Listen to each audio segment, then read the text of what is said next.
a big part of the reason why we're here. So I mean, to see him go down, just feel bad for the guy. No one wants to miss any time, especially if going in the playoffs. It's the funnest time of the year, so when he can't compete with us, it sucks. But I mean, I'm trying to stay positive with him, obviously, support him when he needs it, and just try to be a good friend. All right, everybody, John on here with you. It is a Tuesday night, March 14, 2023. How's everybody doing out there today? Let's get into the starting lineups for the Winnipeg Jets. They're 38, 26, and 3. They sit in wild card spot number 2 right now. It's Mark Scheifele, Kyle Connor, Nino Niederreiter, Josh Morrissey, and Neal Pionk. Maybe Morrissey may not make the starting lineup today. He's listed as day-to-day. Vlad Nemestikov, Nikolaj, Ehlers with Blake Wheeler, Brandon Dillon, and Dylan DeMello. Adam Lowry, Morgan Barron, Mason Appleton, with Kevin Stenlund, David Gustafsson, and Saku Menelainen. It's Dylan Sandberg and Nate Schmidt on the back-end defense with David Riddick, the backup. He's going to get the start in net today. And for the Carolina Hurricanes, they're 43, 14, and 8, head coached by Rod Brind'Amour. They're sitting first in the Metro, tied with the New Jersey Devils, 94 points. It's Sebastian Aho, Jesse Puljujärvi with Seth Jarvis, Jacob Slavin, and Brent Burns. Jesperi Kotkaniemi, Teuvo Teravainen, and Martinook with Brady Skjei and Brett Pesce per usual on that second line.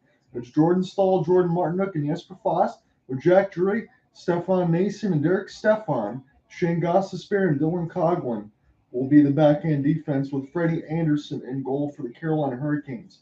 So as we're just a couple minutes away from puck drop here, let me give you some of the particulars, and they're not too pretty. So for the Carolina Hurricanes, you got 94 points. They're sitting first in the Metro. You're thinking, okay, what's the problem and why do I say that?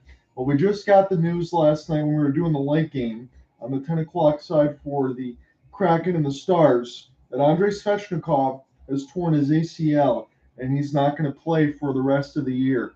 So what does that leave for Carolina? When you have the GM on that side, and let me make sure that I get to it because I posted it in the wrong spot, Don Waddell for the Carolina Hurricanes, you're already going into the offseason. You brought in Ondrej Kase. He got injured. Jake Gardiner, the defense, and Max Pacioretty. He came back from an ACL tear when you thought that he would do something since being acquired from Vegas. All those guys are already out. Now you have Svechnikov done for the rest of the year. When you look at Svechnikov's points on the side of it, you have someone that has 23 goals, 32 assists, and 55 points. Third leading scorer on the team. Yes, it doesn't sound like a lot in the grand scheme of things, but when you play in Rod Brind'Amour's scheme, you have to be a team that goes in there and gets it done by committee on defense and do everything else. So you're sacrificing some of your point totals that you would normally get. So now again, without Kase, Gardiner, now Svechnikov, and Antti Ranta and Jalen Chatfield are day-to-day. You're losing pieces on the offensive end, the defensive end, and you're part of the goalie where Freddie Anderson's had to make 7 out of 9 starts. He's one of those guys that's injury-prone. They did have Peter Kochetkov on the back end. But they're missing goals and some support. And for Carolina to be as good as they are, we know what they are in the regular season. It comes down to what you do in the playoffs. It comes down to can you score. Well, in the last 3 games, Carolina has scored a total of 1 goal, and they've given up 7. After they won the game a few days ago against the Philadelphia Flyers 1-0, they're coming off of back-to-back times being shut out. Against the Golden Knights and the Devils, a combined 7-0. And on the other end for the Winnipeg Jets, they're still holding on. They got a couple good wins against Florida and Tampa Bay on the road swing. And it was much to be said, and I believe this is true.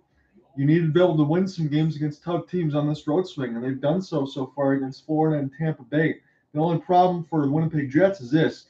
3-6-1 in the last 10 games. They've been outscored 29-41, giving up over 4 goals a game in that span. So they've got to be able to continue to get points away because they're 6 points ahead in the wild card spot numero dos. You got Nashville with games in hand, 3. They could essentially tie. Calgary does not have any games in hand, but they're still only 6 points back. I think when I get joined by Cooper Hopkins probably on Thursday, we may take in the Vegas Golden Knights and Calgary Flames again, and we'll see which way that goes. So puck drop's going to be upon us here really shortly. So once we get back to it, we'll get into the game call. See you then.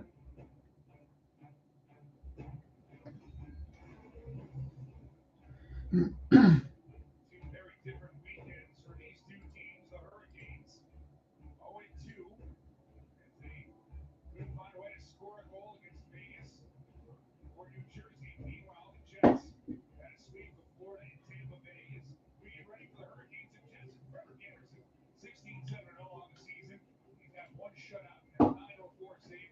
Start tonight for Brind'Amour. David Rick will get the nod for Rick Bowness's club. He's 9-6-1 with 2.57 goals against average. The Canes will start their captain, Jordan Staal. He'll be flanked by Jordan Martinook and Jesperi Kotkaniemi up front. And defensively, Brent Burns along with Scheifele and alongside Trent Tracy. So both third lines are going to be out there right now as puck drop's going to be getting underway at PNC, and Adam Lowry can't win it clean, and Carolina will dump this in. We're in Carolina right now, and again, it's just one goal, as we said, for Carolina in the last 3 games, even though they're sitting first in the Metro. Losing Andrei Svechnikov for the rest of the year is going to be yet another blow as far as what this team can do. Let's look at it honestly. If you look in last season, going to the postseason, Carolina started 6-0 at PNC, but they were 0-6 on the road in the playoffs and ultimately lost in the second round. They couldn't even win a game on the road for as good as a team like this being coached by Rod Brind'Amour is. Offense can definitely be a problem.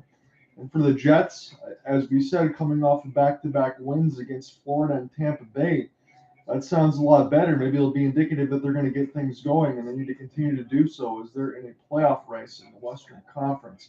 For Carolina, you might have some talking point where you say that Rod Brind'Amour needs to unleash it a little bit and let these guys go and try to score more goals. As they look for a deflection there against David Riddick, Slavin will fire this one short side that actually bounced off the right side of the bar, and this will stay in with the red shirts here. Since Carolina's at home, they're rocking all red, and the Winnipeg Jets on the road have the white shirts with the blue pants and the blue piping on the shoulders. As Pionk is going to go ahead and make a 50-foot pass, and this will go picked up here for the Jets momentarily, cross body, now off the backhand. This will be Kyle Connor now for Scheifele. Scheifele trying to stay alive on his forehand near the left side of the red line, but he was taken away by a couple of Carolina Hurricanes. Brady Skjei got a stick on it. Now it's a one-on-one with Teravainen. Teravainen might have to peel back near the left side dot. He tried to make a sauce pass, but this went right to one of the 4 Jets. And this is picked up now for Scheifele on the right side wall as he gets taken down by Brady Skjei. And now Brett Pesce will collect. He'll get the pass left wing circle as this goes back to Skjei. Skjei will crisscross with the Jesperi Kotkaniemi and will lose the puck. This will fall back to the Winnipeg Jets. Have this now on the left side of the faceoff dot with Dylan DeMello from Neal Pionk as a second line defense out there for Rick Bowness's squad, former Dallas Stars head coach. Now he's in his first year with the Winnipeg Jets, and they're trying to make a playoff resurgence. Seth Jarvis looking for another trill pass there for Sebastian Aho, but that was beautifully done by Neal Pionk to cut it off. As his bounce is off of Nikolaj Ehlers and falls back to Jacob Slavin. Slavin will gain the red line now and flip it in. As the Jets will make a blind back pass in the middle of the slot, but it was open. Flipped across the red line now where Slavin tries to get a stick on it, but this is picked up by Winnipeg now. Getting the entry off the big-time bomb, and this goes off the right pad. It was Ehlers with the shot. And now this will get this all the way back to Pionk. Ehlers lost this one in between his skates, but it's a stick battle into the neutral zone there for Mason Appleton. And now picked up by the Jets off the backhand as Morrissey will try to go ahead and get it clear. This is going to be ice, though, so Winnipeg cannot change. Ghost will touch. And he is the pickup now from the Philadelphia Flyers, and formerly Flyers, but the Arizona Coyotes, in the sense that Ghost is going to sit on the third line here for Carolina. So that'll be one of their pickups that they can actually use, as we talked about the multitude of injuries from beforehand, and the latest one is Andrei Svechnikov. So it's going to be an offensive zone draw here off the Winnipeg Jets ice, and this will bounce off the left pad as Ghost will be able to collect this one, shoot it into the screen as it bounces off the backboards and picked up now near the left side dot. As Chris Drury couldn't find it, and now this will fall back, play a pass, picked up by DeMello from David Riddick. So Jack Drury is the son of Chris Drury on that side. So again, it's another one where I mix up fathers and sons. There's been a host of lineage throughout the league. We had a couple of those in the game we did with Alec yesterday in between Winnipeg and Dallas Stars as well, when you think about Max Domi in particular. So now this will bounce back off a slap pass to the Winnipeg Jets. 16:40 left to go on this first draw. Here within a call. We're taking this one in the Bally Sports Southwest feed. This is the PNC Arena right now. Carolina has just one goal in their last 3 games. They're coming off being shut out by Vegas and another team that was in the mix of it, in the sense of it. So they got to get this one going. As this is picked up here for Jack Drury, trying to play this off the backhand now toward the right side dot. Now Skjei will just throw one off the left pad of Riddick as that's brushed aside near the red line. Now back in behind the net, Martinook for Drury.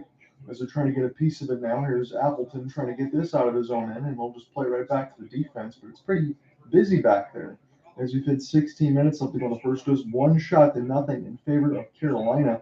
Maybe you'll see this kind of start with trepidation because both these teams are not exactly rolling right now. Even though the Winnipeg Jets have won their last 2 games, they're still 3-6-1 in the last 10.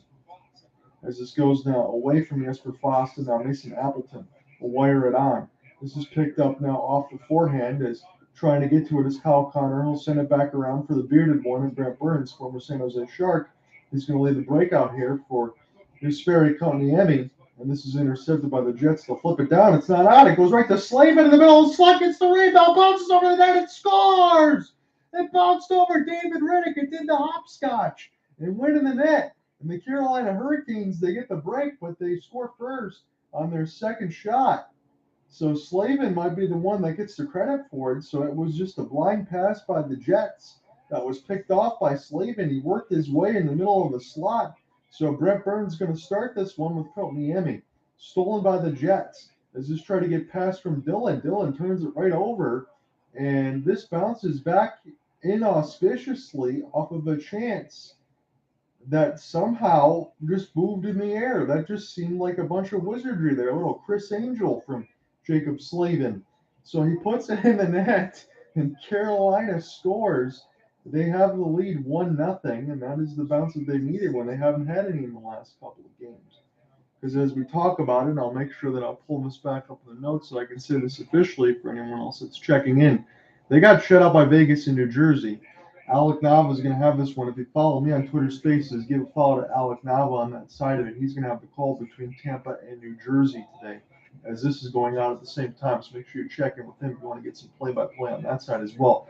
They're going to meet 2 more times in the span of a week and a half, as this bounces out right in front of Freddie Anderson, and he able to make the save. So this puck is taking some crazy hops at PNC right now. These goalies have to be attentive, especially the defense. On that side is Brent Burns. Will collect it back across the blue line side. And now in the red, Sebastian Aho gets stick lifted, picks it back up as he gets knocked down to his knees, and this will fall back into the defensive end. They're just going to go ahead and clear it of the Jets and take a change since they're right near the players' bench.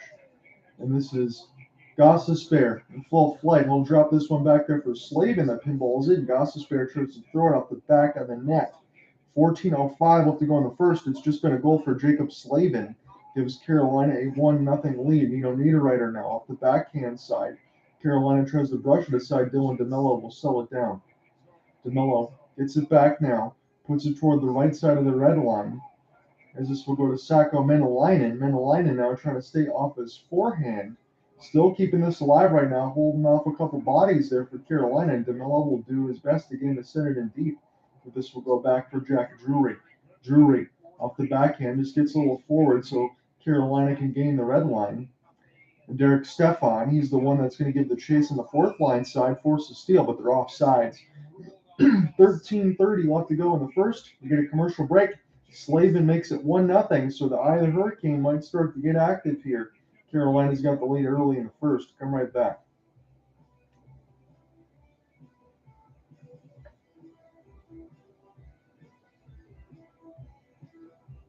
Joe Rogan, the unofficial one, says, I bet on the Jets, not because I think they'll win. I bet they're paying 3-1 if they do. Hey, that's pretty smart on that side of it, because when you think about Carolina, as we talked about just losing Andrei Svechnikov, they're already hurting for offense. Yes, they're up right now, but I think I would take that one too, Joe. So I think that's a good look by you. Jets need to be able to continue to get points as they're still 6 points ahead of wildcard spot numero dos here. So I like that bet. We'll see how this goes for the rest of the first period. If the Jets go down by another one, the only issue that I have, and we know about Carolina, is they can really tighten that vice grip and keep it closed. They're not one of these ones that when you get a multi-goal lead, they don't relinquish it. So that's what we'll have to keep our eye on, as it's an early lead right now for Carolina. So I'm going to go pull up the ESPN box score, give you the reset at 13:30 right now. It just says Jacob Slavin unassisted at 4:37. Is it really just He got the steal off the turnover from DeMello, and then he fired it right on Riddick, and it just took a crazy hop over the net. There was like a trampoline underneath the middle of the slot. There really is no other way to describe it. It just took a crazy hop. It goes in. So it gave Carolina the lead. That was their first goal in 3 games. Riddick again, he is getting the start because Connor Hellebuck has made his last 3. They're going to give him a little bit of a break. Stopped 2 out of 3. And so far, Freddie Anderson 2 out of 2. Freddie Anderson starting 7 out of 9. So Jordan Staal talking about Svechnikov on that side of it. They said Andrei Svechnikov, I mean Andrei Svechnikov. So they got that one wrong on their own side. Come on, Bally Sports Southwest. Does he feel bad? He's been trying to grind all year for us in a big playoff push. We got to find ways to fill the big hole that's created. Andrew Svechnikov, really? This is Bally Sports Southwest on the Carolina feed. You got to get the guy's name correct. Man, oh man. So 13:30 left to go in the first. It is a center zone face-off. The New York Rangers have just taken a 1-0 lead over the Washington Capitals. I have a lot to go over in this first intermission here, as this game is the early start with alongside 5 others. It's a full slate of games on Tuesday. Unlike Wednesday, it was pretty silent when Alec and I took in the nightcap in between Dallas and Seattle. That ended up being a good one, but Dallas is starting to show me some things as far as being a Western Conference powerhouse, as this is pushed back here for the Jets. And I'll pull back up my lineups now as Dylan DeMello will get a piece off the backhand side. Carolina tries to keep this one in, and they'll send it in deep off of David Riddick. And Pionk turns it over. This goes right in the middle of the slot, but they just knock it away with the stick check from Jesperi Fast. Gaining the blue line, trying to set a screen was Carolina. Now Jesperi Kotkaniemi, he'll just flip it in as he has to elude a check. There was some body contact near the players' bench, but this will go back to Pionk. Pionk now will leave it back as they'll crisscross, and the Jets will continue to hold. Nate Schmidt with his long outstretched pass. It was good from 150 feet. And Anderson makes the save as this one bounces up and off the play off his left pad. So a good design there for the Jets, and that was a great pass for Nate Schmidt to set that one up. So they're showing Svechnikov right now. Maybe we'll see how he got injured. And he just had a non-contact injury where he had a little bit of the right knee buckle. And that's all they showed, and that's all I think it took on that side, of non-contact injury. So the Canes versus the Metro right now, which is what they're in, 16-5-1. Slap shot, that was a great block, but that one had to hurt Drury. There is no padding as he is slow to race to the player's bench, but here's a 3-on-2, and that is gloved by Riddick. That one hit him in the bottom of the left leg as he's still trying to jump and hype that one out. I think Kochetkov is getting him a stick tap as he got absolutely smoked with a 90-mile-an-hour slap shot on the bottom of his left leg. So for Carolina, Ronta, Chatfield, DeHaan, Stasny, Svechnikov, and Kasha all out on that side as we talked about the injuries. And Jack Drury getting a chance to zone in on him now. I think it was Nason actually that took the shot block. Drury's got 5 points in 23 games played here for Carolina. So a chance now to win the faceoff here for Jack, but he can't do it in the defensive zone. Draw is claimed there by the Jets, but I think this is going to get iced again. So Carolina will have one more time to atone for the sins. As we're looking live now on the Bally Sports Southwest feed, sometimes they will give you trackers about what's going on. And every time I see the Boston Bruins and I see the 105 mark as far as points, and you already have the X on their name as far as clinching a playoff spot, it's absolutely incredible because they did that with 17 games left to go in the regular season. 12:05 left to go in the first. Slavin has the first goal here for Carolina. It's 4-3 right now. Relatively uneventful, as you would expect, between both of these teams. Both of them can be defensively sound, especially Carolina. Winnipeg Jets have scored more of late, which is why they're able to get wins over Florida and Tampa Bay. And they needed that over this tough stretch right now because they're just trying to get a few points when you thought about the death lineup going down into Florida and going to the Carolinas. That's not easy. So even if they just win 2 out of 3 here and lose to Carolina, I don't think there's going to be any shame in that. At least Winnipeg Jets have rebounded a little bit, but they need to because there's 3-6-1 in the last 10. So Nate Schmidt try to pick this one up, and this bounces off the pass of Carolina. This should be a neutral zone draw. 11:24 as this goes up in the netting. Still 4-3. As Rick Bowness shot some orders for his team. His 13th season as head coach. 249, 377, 48, and 31. 409 winning percentage. Only for Rick Bowness? Wow. Bruins, Sens, Islanders, Coyotes, Stars, and now the Jets in his long tenured career. I'm surprised his winning percentage is only at .409. My goodness. As this is picked up now from 100 feet across the red line, and Freddie Anderson will glove it down off a long wrist shot. That was from Pionk. And Calvin behind will try to give chase.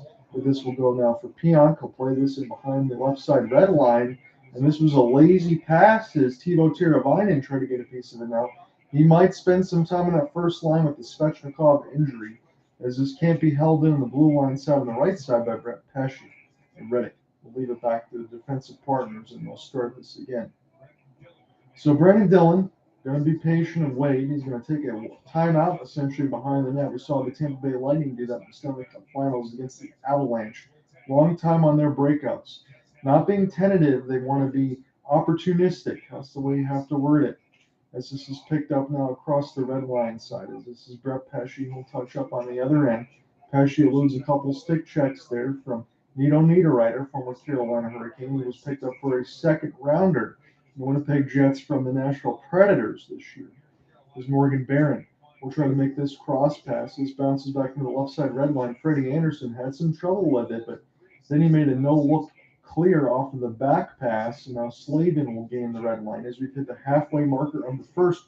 It's 1-0 in favor of Carolina as they're already in shutdown mode right now. Is that early to say with 50 minutes to go, but this looks like what Carolina wants to do. They usually don't do it so early.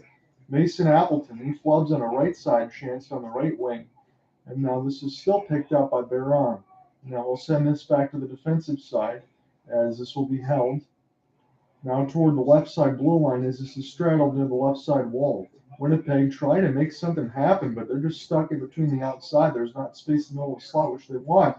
This is tipped just wide off the slap shot attempt near the right side of the blue paint. And this is picked up now. This could be a chance for the captain, Jordan Staal. Jordan Staal will instead just wire this back around for Noesen. Noesen makes a play as he got knocked down, and this falls back again and toward the left side dot as this is picked up by Seth Jarvis. He makes a play off the backhand while he gets dumped down by the Jets. Dylan DeMello will race with it with Jesse Puljujärvi, who was picked up by the Edmonton Oilers, and this is just sticked by Freddie Anderson near the left side dot where Sebastian Aho has an opportunity to collect. Aho waiting for the back pass. It was a good-looking windmill move by Jarvis, but he got stick lifted. And now DeMello try to get something going in transition as this it's knocked away from Brendan Dillon with Blake Wheeler. And now this is picked off. It's 1-on-2, letting the wrist shot go. And that's not out of play, but this is a piece of Riddick with the right side glove. I thought that might have taken another fortuitous bounce. And Seth Jarvis will help pull this away as Aho tries to get a piece of it with Puljujärvi. So they did put both Finnish-speaking forwards on that first line. You got to really try anything now that Svechnikov is out there. Puljujärvi being a, top 3 pick about 5-6 years ago. A little bit more of a reclamation project still at this point, which is hard to believe. But when you have players like Taylor Hall, Leon Draisaitl, and Connor McDavid, not all those top picks can always pan out. As this goes back now around the inboards, David Riddick will try to play it, but Carolina's still on this thing near the left side dot. This will fall back to Skjei. Skjei will just fire it as Teuvo Teravainen takes the body contact. This bounces off of Riddick and try to be played with the backhand out of the air from Kotkaniemi. And now he delivers a big hit. Skjei able to keep this in. And now this goes a chance for Marty Necas as he's on the attack. The Winnipeg Jets struggling trying to get this out of their own end right now. Now they finally do as they gain into the neutral zone. This is a race for the puck for Nito Niederreiter. And he got absolutely bodied on the other end as Kotkaniemi got smoked off the reverse hit. And now this will get sent back down to David Riddick. David Riddick will calmly play this with the stick hand as it's 6-4, 7:10 left to go in the first. This has been a fast-moving game so far, even though there hasn't been too much going on here, but no commercial stoppages. That's what you like as a broadcaster. And this is picked up now and stolen again. Coughlin fired into the screen. Carolina has stolen this puck for the 5th time, keeping it in the offensive zone. They'll fire it in the middle of the slot, and this one bounces off of one of the Jets. So their defensive pressure right now has been a lot for the Jets to deal with, as you expect. Gostisbehere lost this off the stick lift. Great work by the Jets, but here come the Carolina Hurricanes in full reinforcements. 2-on-2 the other way. Jack Drury and the skate off sides. 6:38 to go in the first. We get an offside call. Stefan Noesen, and we go to a commercial break. 1-0 Carolina.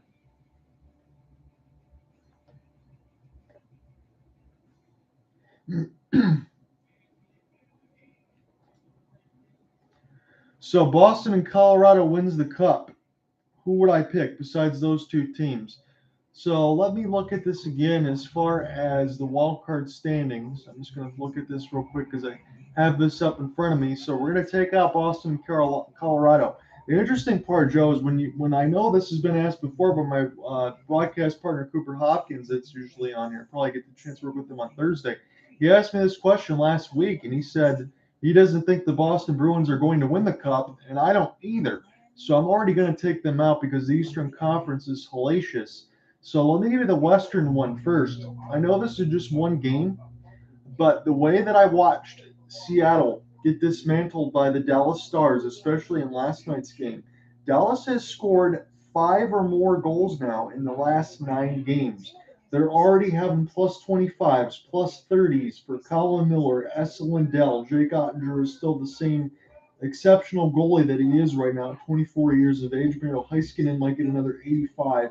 So I'm going to say the Dallas Stars in the West can get to the Stanley Cup Finals and have a chance to win it. And for the East, I mean, you're asking me to take, bringing a spoon to a gunfight on that side as far as maybe Carolina, New Jersey, Tampa, Toronto. I'm going to go ahead and say,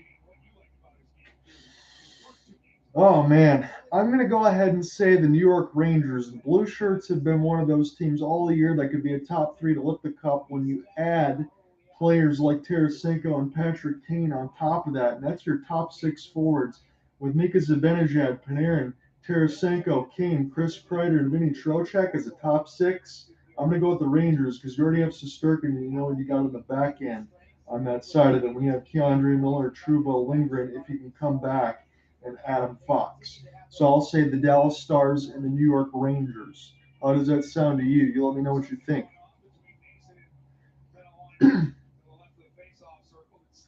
So back into the play here, 6:35. It's a neutral zone face-off win here for the Carolina Hurricanes, and they get this in the offensive zone end of the Jets again. They haven't had a lot of shots on goal, but boy, have they gotten a lot of steals.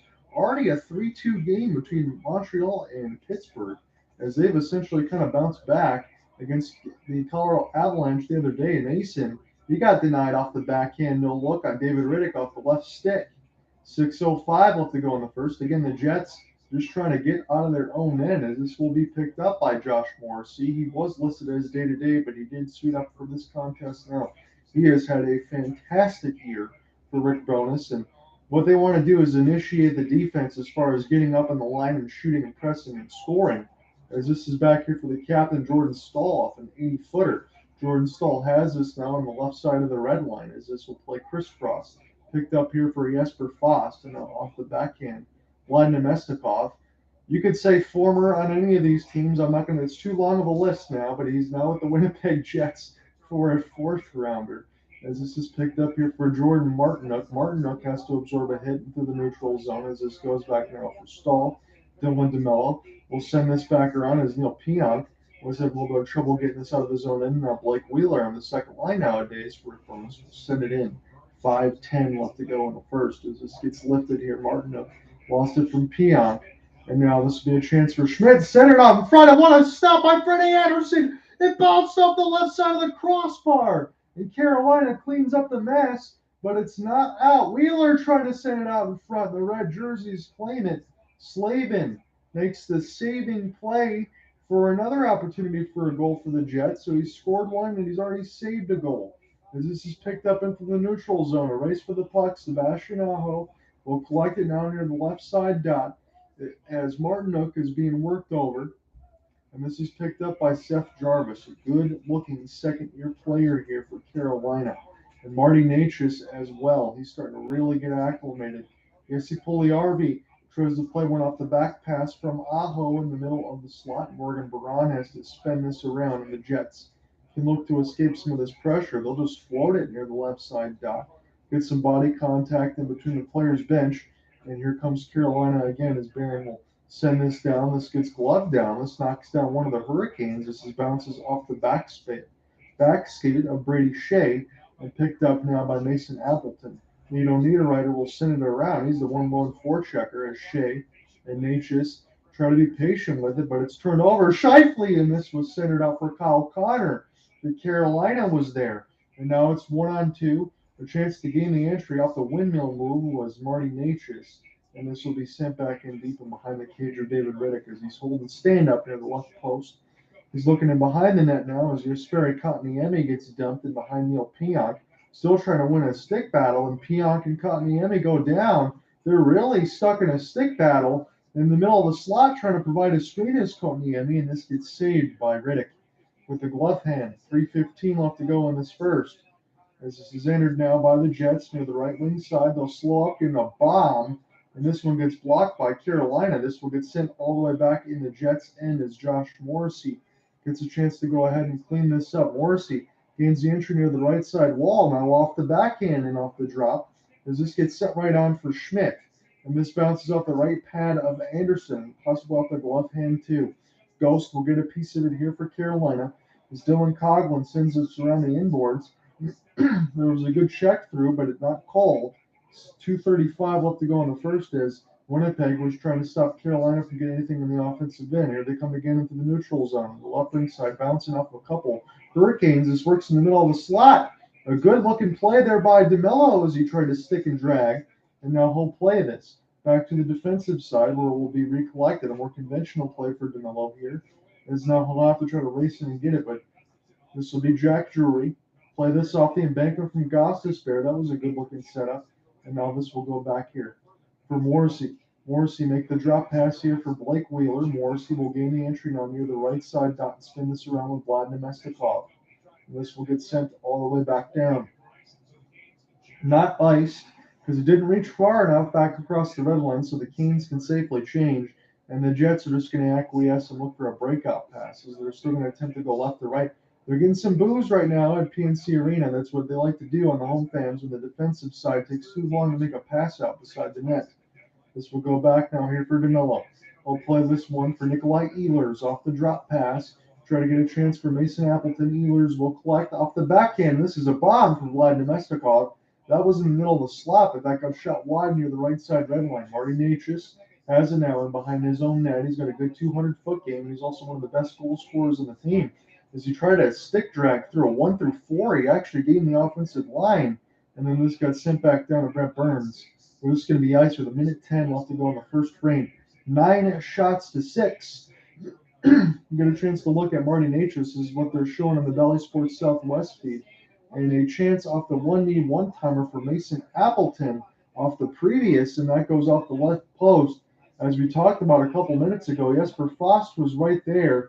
And then Slavin on a second opportunity was able to actually breast that aside as well. As it got awfully close, but it was a chance for Anderson to know where the puck was, and he passed the test. This is picked up now near the left side of the red line. Now collected and off the backhand. Carolina has to really work to keep and hold this puck in as this will fall back to Brent Burns and now get cleared in by Carolina as it bounced off a jet skate. Pionk is in behind the office of his netminder and David Riddick as he tries to make the bank pass on the left side wing. This bounces off the Hurricanes.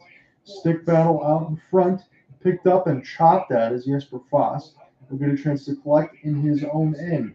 Jacob Slavin puts this around the kick plate now, and the Jets can settle it down. With 30 seconds left to go in the first, but they turn it over again, the 7th time in the offensive zone just in this first period alone. The Slavin forces it back to David Riddick, and he had to corral a bouncing puck. He didn't look so sure about it, but this will go back in the defensive end. This is a chance for Pionk to hold. 10 seconds left to go as he stood there for about an extra 5, and the Jets with Scheifele, as he just plays one, they turn it right over and throws it to Slavin. That's going to allow this first period to end. It's a 1-0 lead for Carolina, 10 shots to 6. Come right back. We'll call the second period. Carolina shutting it down. They look good so far in the first 20.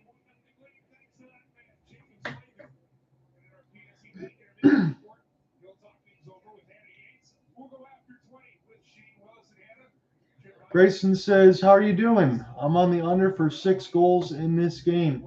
Grayson, that is where the smart money is right now. I agree with you. I would think that you're safe. The Jets have one of these times over the last couple of games where they had a 5-spot and a 4-spot against Florida and Tampa, but Florida and Tampa is not Carolina as far as what they can do on the defensive end. So I think you'll be safe on that. And I know when the unofficial Joe Rogan asked me in the comments section, if you're following along, besides Boston and Colorado on the East and West, who wins the Cup if you had to pick, I went with the Rangers and the Dallas Stars as some contentions, but let me know what you think about that. I'm just going to type in this one goal. It says, I wouldn't mind Dallas. They made me some money yesterday. So far, I have $6 on them for the Cup, paying back 81. Yeah, it's not too bad. I think Dallas, especially, we talk about with that back-end defense, as I mentioned, it's not just Jason Robertson, Joe Pavelski, and Rope Hintz anymore. That whole second and third line can also do some damage. And getting Max Domi at the trade deadline was pretty good for Jim Mill's squad. So I think they can do it. I know the Vegas Golden Knights are leading in the West, but my money is not on them. If they can't get Mark Stone back from the back injury and get some more goal scoring, and I'm not even so sure, even though Jack Eichel's on the ice, I'm not even so sure that he's fully healthy. I know you can say who's healthy this time of year, and granted, I'll give you that. I just don't think he looks like that same player.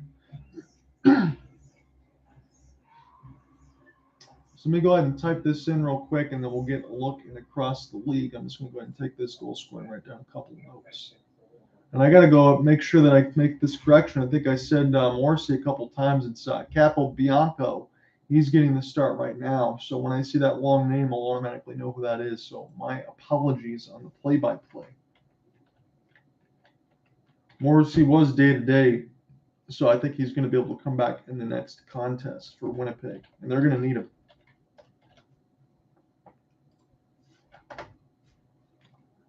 I don't think there's going to be much to type here because it's just an unassisted goal, so nothing there for the Jets in the first. And Jacob Slavin, he got the lone one at 4:37. This one was a shot off his steal, as we talked about that many times throughout this first. 4:37 marker. Slavin just fires one in off the steal in the middle of the slot with the wrist shot. Bounces up in the air and goes in as it beats Riddick.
Defenseman all season long at the top of the NHL in this category. What's made this core so successful here? I think, we play our system well. Our D are all great skaters, so we're always up in the play, always trying to help prevent the offense, and just got lucky on the night. You're relentless in your pursuit to score that goal. All right, so the closest that the Winnipeg Jets came is I got a chance to get a couple notes in there. The closest they came was bouncing this off the left side of the bar of the Carolina Hurricanes, and it was actually cleared out of the paint by Slavin and Jesper Foss. So that brushed that aside. I'm going to go ahead and give you a look at the out-of-town scoreboard here. Well, a lot of this is out of town for me because I'm broadcasting from Detroit, Michigan on that side. But there was a lot of games here in this docket. This was a 7 o'clock early game for us on the East Coast side. But let's get you the scores at the break. So in our game, it's 1-0 as we talk about between the Hurricanes and the Jets. It was Jacob Slavin with the unassisted goal. And I can actually do this right now. Let's take a live look in between the Rangers and the Caps. That is 3:36 left to go in the first. We won't miss our game on that side, but we'll take a live look in. Unless this is one of these situations where it's not on ESPN Plus, then we'll have to flip to the Lightning and the Devils. Let's do that. I don't mind that because that's a good one. Alec Nava is going to be covering that one on that side. So if you follow Dat Inzer Alec on Twitter Spaces, on my Twitter Spaces, just add John right on. So if you follow me, give him a follow on that side. He's covering the Lightning and the Devils tonight. I know that's a huge game, but they're going to be meeting 2 more times in a week and a half. So I'll probably just cover one of the back end ones because it should just be 2 fun teams to watch. That game is 1-1. We're going to take a live look in with a minute 50 on that side, and we'll give you those score lines as far as the Devils and the Lightning are concerned. So Damon Severson started with the 6th of the year at 5:55. Timo Meier got the primary apple with Jack Hughes, his 43rd. And then Anthony Cirelli scored a shorthanded goal from Brendan Hagel and Eric Chernak at 16:17. It's Vitek Vanacek saving down 10 so far. And the Big Cat, same thing for him. Andrei Vasilevsky got him at 10. As somebody's going to the power play. So this is going to be a slashing against John Marino. So we'll get a chance to get a live look in. I won't leave this game right now, as Tampa is going to be going to the power play. They're pretty good at this on that side. But they're not at home. They're in the Prudential Center. For the Rangers and the Washington Capitals, it's a 2-1 lead for the Blue Shirts. They're at MSG. Mika Zibanejad has a pair of goals. Vlad Tarasenko, Artem Panarin, and Igor Shesterkin get an assist. And Nicholas Aubé-Kubel from Alexei Protas and Matt Irwin at 14:29. So a minute 30 left to go in this first between the Lightning and the Devils. Again, it's going to be a chance for Alec Nava. You follow him on the Twitter Spaces side. It's just Dat Inzer Alec. If you want to go ahead and check that out, DATYANZER and then Alec, ALEC on that side. He's going to have this game. I think we'll probably finish a little bit ahead of him, as it's a minute left to go in this first. Tampa is on a power play. They're going to have 20 seconds carryover time if they don't score. It's a 1-1 score line, 11 shots to 10 in favor of New Jersey. As New Jersey is tied with Carolina in points, that's another one of these things that we can segue as far as whoever wins this game. If Carolina doesn't pick up points, New Jersey wins, or vice versa. They're still going to hold on the first place in the Metro. If both of them pick up points, Carolina owns the tiebreaker right now. So Mikhail Sergachev has this across the red line now with Nikita Kucherov. Kucherov will drop this here for Brendan Hagel near the left side of the blue line, and this gets turned over right down the middle here toward the right wing side. Fired a long shot that just buzzed by the right of the crossbar. That was Eric Kalla fresh off the steal. And now here comes Tampa, but it's 2-on-3 trying to play a backhand as Brandon Hagel, as he gets closed off there by Severson, and this gets sent back down the ice. This is going to end the first period. It's 1-1 with 11 shots apiece, so nothing in between the two teams. And now we have another goal to report on this previous game. It's Patrick Kane on the power play. He just scored at 18:46, so his 19th of the year as the Blue Shirts take a 3-1 lead with just the first period about to end. It is 1-0 between the Golden Knights and the Flyers. I think the Flyers just had a goal called back, it looks like. Pavel Dorofeyev. I never even seen that name before, so I hope I get that one correct. Dorofeyev, Dorofeyev, with his second from Riley Smith, his 25th apple of the year. It's Sandstrom in net. Felix Sandstrom, 1-9-1 on the season with a 330 goals against and an 888 save percentage. Oy vey, that one's rough. Jonathan Quick, he's been excellent right now for the Vegas Golden Knights since coming over. Maybe a little bit of a resurgence there for JQ, because when you think about it, you've been there, you've won a couple of cups with the Stanley Cup for LA Kings, been around for a long time. You know what he can bring as a veteran. He had a miserable year this year. There's no other way to say it, but you get a chance to get a resurgence with a new team. You know you got to be able to finish this off, especially if it's going to be your last season. You want to go out strong. Vegas wants to make the playoff push. They need goaltending help as they're still waiting. Robin Leonard done for the rest of the year. Aiden Hill hurt. Logan Thompson hurt. Jonathan Quick's not right now. And you have Laurent Brossoit on the other end. It's Quick and Brossoit.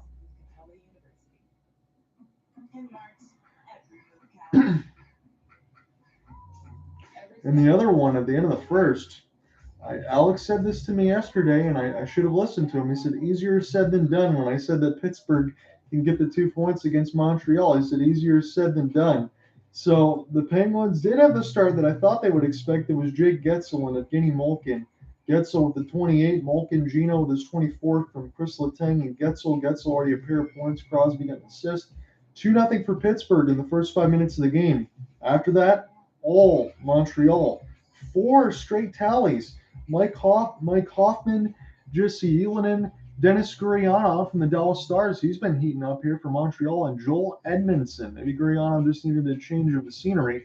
He's already scored 3 with Montreal. He's only got 6 on the season, but he's only been there for about a week. So it was Hoffman, Ylönen, Gurianov, and Edmondson, all with goals. Tristan Jarry has a .429 save percentage. He's only saved 3 out of 7. And on the other end, Sam Montenball has stopped 13 out of 15. So that is your first period look. As far as what we have left on the docket, there is a ton to digest. So the Red Wings and Preds, that'll get underway about 25 minutes at 8 o'clock. About 55 minutes after that'll be the Bruins and the Blackhawks. It should be an easy one there for Boston to go ahead and get some points, but we'll have to maybe do some of this there, I guess, if you're a Blackhawks fan. I don't know. Depends on where you are for the Connor Bedard sweepstakes. You might just want to keep losing some games. It's going to be the Sens and the Oilers at 9. There should be a lot of goals on that one. And then at Mullet Arena, it'll be the Flames and the Coyotes. And Cooper Hopkins' team and the Flames desperately need to get points. They don't have any games in hand. Nashville's got 3 of them. So if the Red Wings can beat the Preds and the Flames beat the Coyotes, maybe they can take a step closer there. Stars and Canucks, Stars up back-to-back. That's at 10 Eastern. 10:30 times for the Islanders and the Kings, and the Blue Jackets and the Sharks.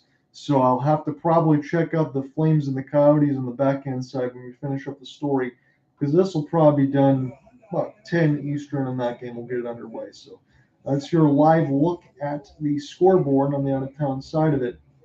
And I'll just take a quick little break here, come right back and answer some of the other questions on the live stream side. So Joe Rogan says, so far I only have $2 in the Rangers, paying back 42, but I'll be investing more in them soon.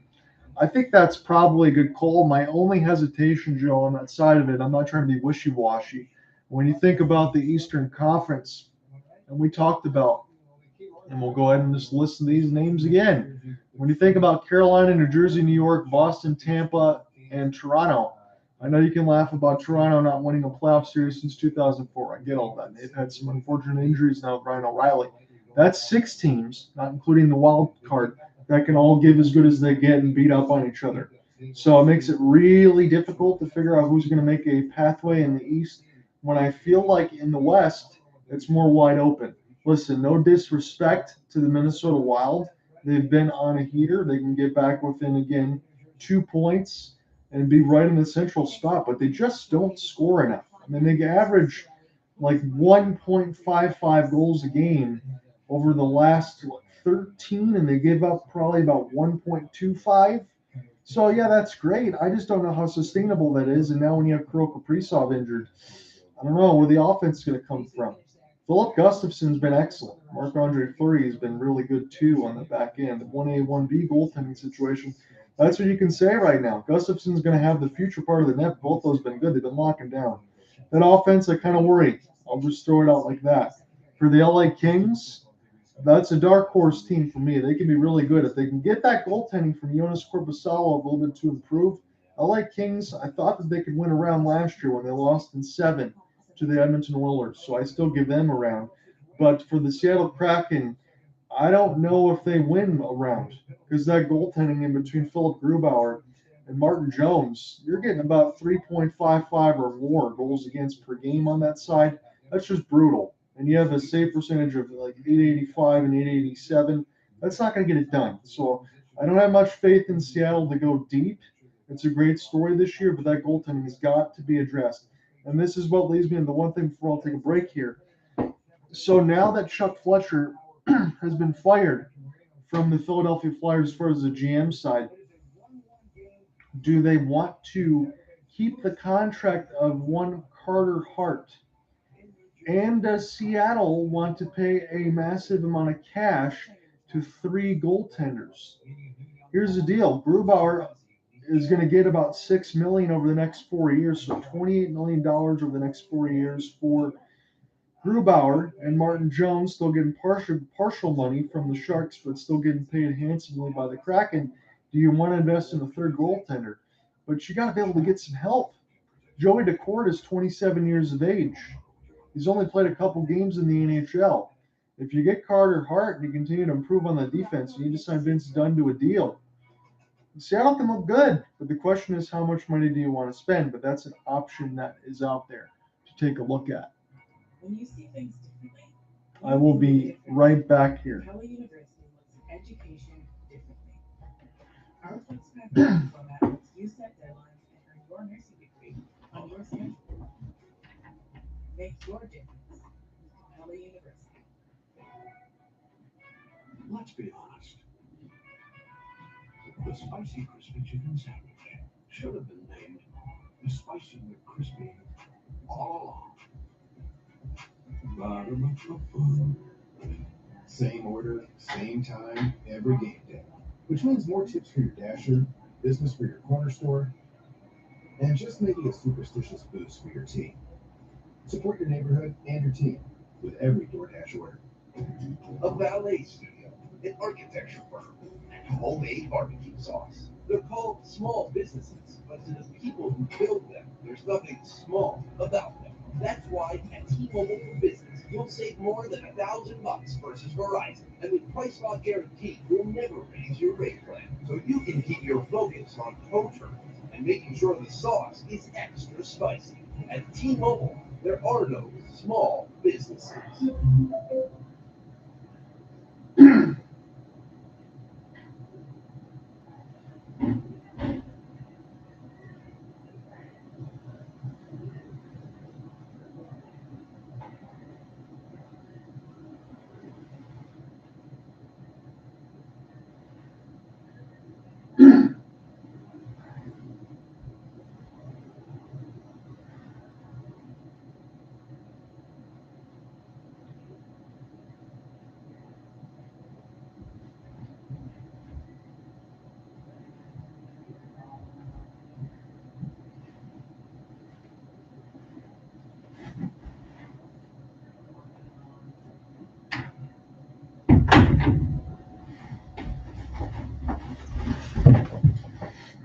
Oh, I appreciate you guys following along right now in between the Hurricanes and the Jets. We're going to be getting back into the second period here shortly. I'm just going to make sure that I have the correct game on here because I was taking a live look at the Lightning on that side. Metropolitan Division and the Eastern Conference. You're thinking about the Boston Bruins, especially when you get Chatfield back. I think Carolina has as good, if not the best defense in the conference. And Jacob Slavin, we think about how elite he is defensively. He had 3 shots. All right, so it's good timing, ladies and gentlemen. We will be right here for second period puck drop. To consistently provide offense and contribute to it in some form or fashion. So let's get back underway here. It's the Winnipeg Jets and the Carolina Hurricanes, and that intermission flew by. It was a lot of games. There was some huge hit for the Carolina Hurricanes and the Jets, and now we get some pushing and shoving.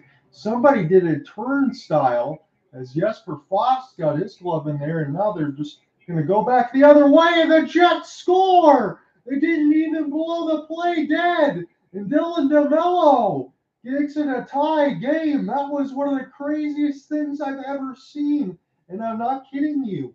It was near the left side of the blue line where one of the Hurricanes did a turnstile. Jordan Martinook got his left leg blasted, and that made a couple Jets and Hurricanes meet up near that dot. Slavin's asking for the play being dead, and I don't blame him. And Rod Brind'Amour is beside himself as Jordan Martinook can't put weight on his left leg, and he's being carried off into the room. I don't even know what the hell to say about that. So here's an opportunity for Dylan Sandberg. He got a piece of the left foot of Martinook, and that skate, he got tied up. He couldn't put weight on it. And then it just immediately goes the other way, and Dylan DeMello fires at 5-hole against Freddie Anderson for one of the most craziest goals I've ever seen. And PNC Arena is just serenading with boos, and Dylan DeMello has his 4th of the season. As you get the ref you suck chant, honestly, I don't blame them. What the heck was going on over there? But the play was still live, I guess, for Rick Bowness and the Jets. They were alert on it, and that's good on them. But it's tied at 1. 19-10 left to go in the second. Dylan DeMello's made it a 1-1 game. A rush down the other end. David Riddick cancels it off. That was an opportunity for Seth Jarvis and Sebastian Aho. Jarvis elected to rip it, and Riddick made the save with the glove hand. So I get a chance to look at this one more time. So Sandberg gets a piece of it on that side of it, and he gets a chance to get a little knee-on-knee contact in that back of it, and that's what had some up and end side of it. They're seeing if the Sandberg hit was clean. That was a little knee-on-knee, and if Sandberg was able to get that skate up a little bit more, that could have been a disaster for the face of Martinook as well. As they score, here's a chance for the Carolina Hurricanes right off the draw. So, Grayson, I'm sorry about the under here. You have a chance to get 2 goals in less than a minute. It looked good, and now Carolina has made it a 2-1 game. So now you have to sweat this one a little bit with me if you're still hanging on.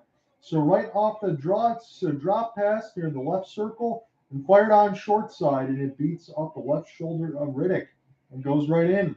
So it's a 2-1 lead for Carolina. So the Jets have only tied it about 40 seconds. That was an absolute ripper by Brady Skjei. Perfect shot up and over the shoulder. No chance for Riddick. Doesn't matter if Hellebuck was in the net. As now it's 2-1. So we've already doubled our output from the first period, and it's not even a minute into the second. So 2-1. Here's a chance now. As this shot was just lifted, that was Skjei. And now this is played off the backhand for the Jets and sent back down. As Riddick will play this with the goal stick. This is a turnover in the middle of the slot, and this is recollected here by the Carolina Hurricanes as Ehlers will try to get this out of his own end and it gets sent back down. Maybe get a chance to settle down a little bit here between both of these teams as Dylan Coghlan. Lucic is going to try to go left to right in this second period. This bounces off the skate blade of one of the Jets, and this is picked up by Gustafson. David Gustafson will send this back around. Again, he was a former Toronto Maple Leaf, as this is sent back now for Noesen. And now Jesperi Kotkaniemi tries to get a piece of it as Gustafson will pick it back up off the backhand, but Noesen making life difficult as this is picked up off the no-look back pass by Mason Appleton. That was a good one. Vladimir Mestikov will flip this one in. 2-1 now.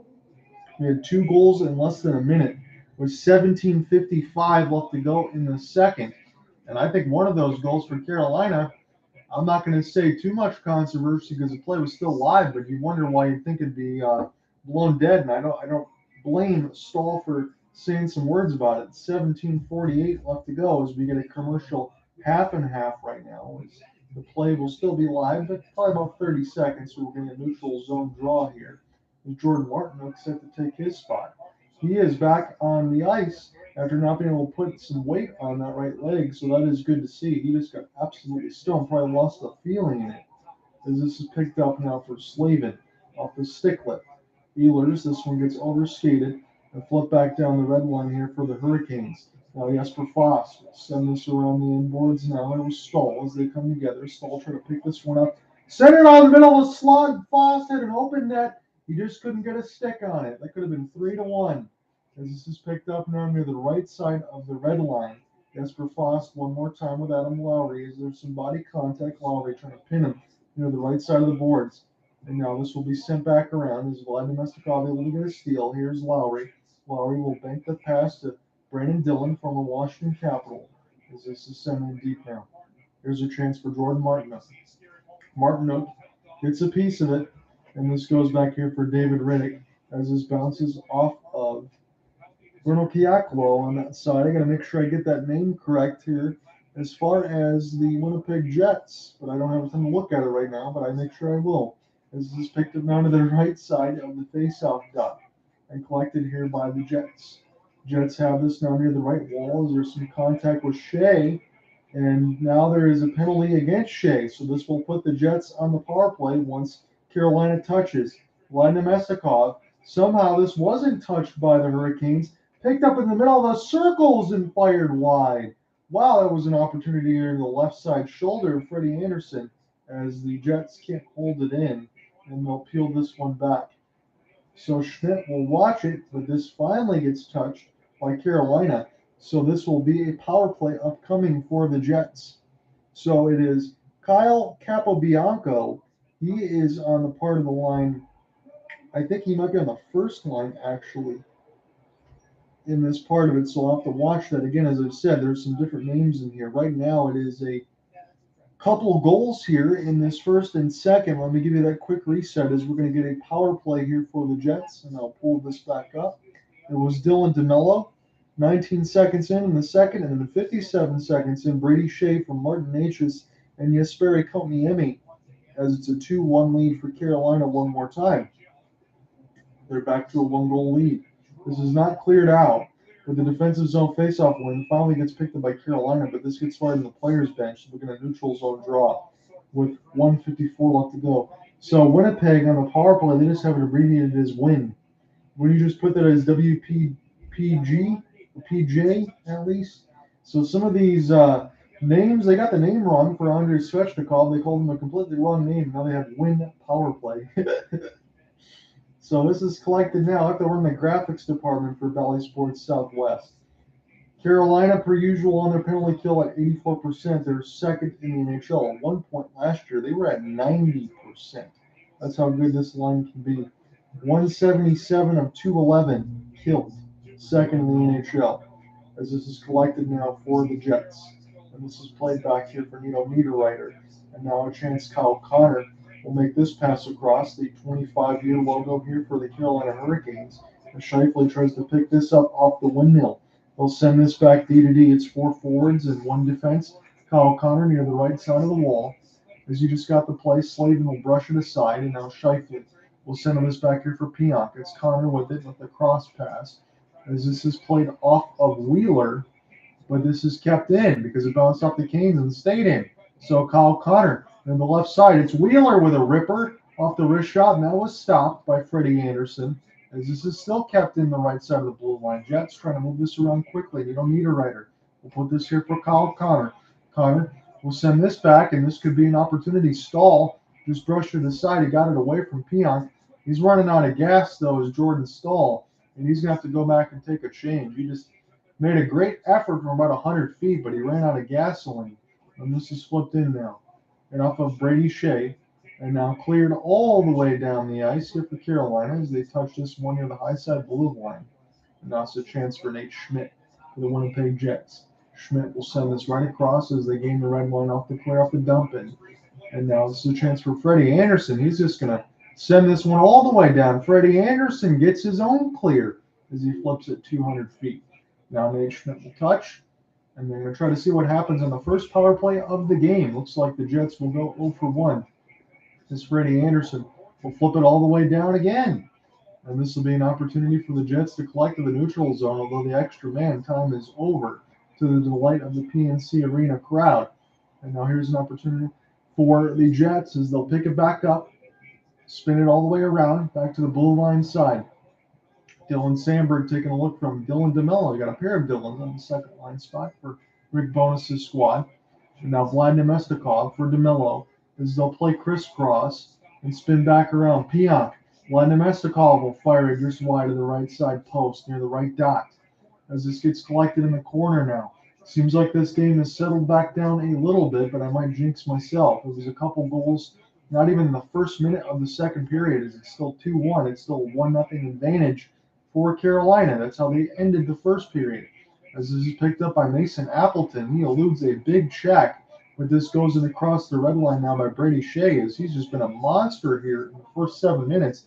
He's broken up at least 5 or 6 plays.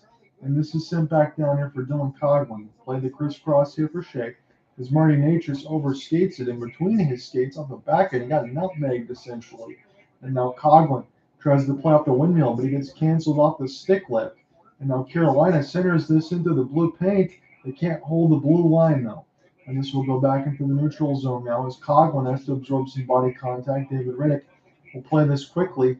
And this pass almost gets deflected, but the Jets will pick it up down there the right side wall. Off a long stretch. Picked up in between the legs now and sent back down for Brent Burns. As now Jesperi Kotkaniemi will flip it in. 12:25 left to go in the second. John, I'm here with you. on the Bally Sports Southwest feed. We're watching this one at PNC Arena right now. Glad you can join me on the Twitter Spaces and YouTube side from ESPN Plus. Kotkaniemi trying to get this off a couple of skate blades, and this is some good contact, but the Jets will pick this up in the middle of the circles, and now the play's blown dead because we're getting a fight. So if you're Winnipeg and Carolina, if you're Carolina forcing the fight, that's good, but why would you do that? So Noesen and Sandberg trying to get something going. Noesen's got one of these uppercuts in, and now Sandberg able to hold the jersey down of Noesen, and that's pretty much all that's going to happen. A couple of overhands in the back of the head, but that's it. Noesen gets the takedown, and that fight really was over before it got started. But if I'm Scheifele on the other end, and Sandberg accepted that fight, I'm pretty pissed because that's an opportunity in the middle of the circles to fire and probably score and tie the game. But we go to a commercial break. It's a 2-1 lead for Carolina. Come right back. Very bizarre second period. That's all I can say right now.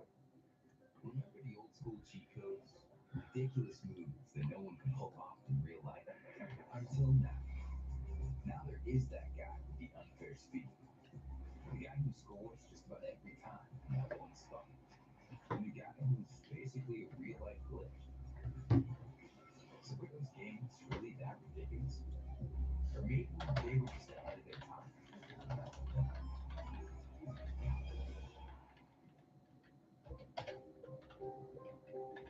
We love the environment. We work to protect it. The Subaru Solterra electric SUV.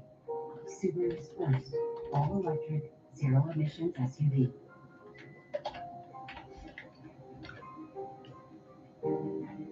We've got some catching up to do. Built to help you protect the environment as you explore it. Love is what makes Subaru, Subaru. That's it. Yeah. Progressive's Home Quote Explorer makes it easy to compare home insurance options. I told my wife I'd be here for hours. But I'm here now. We live.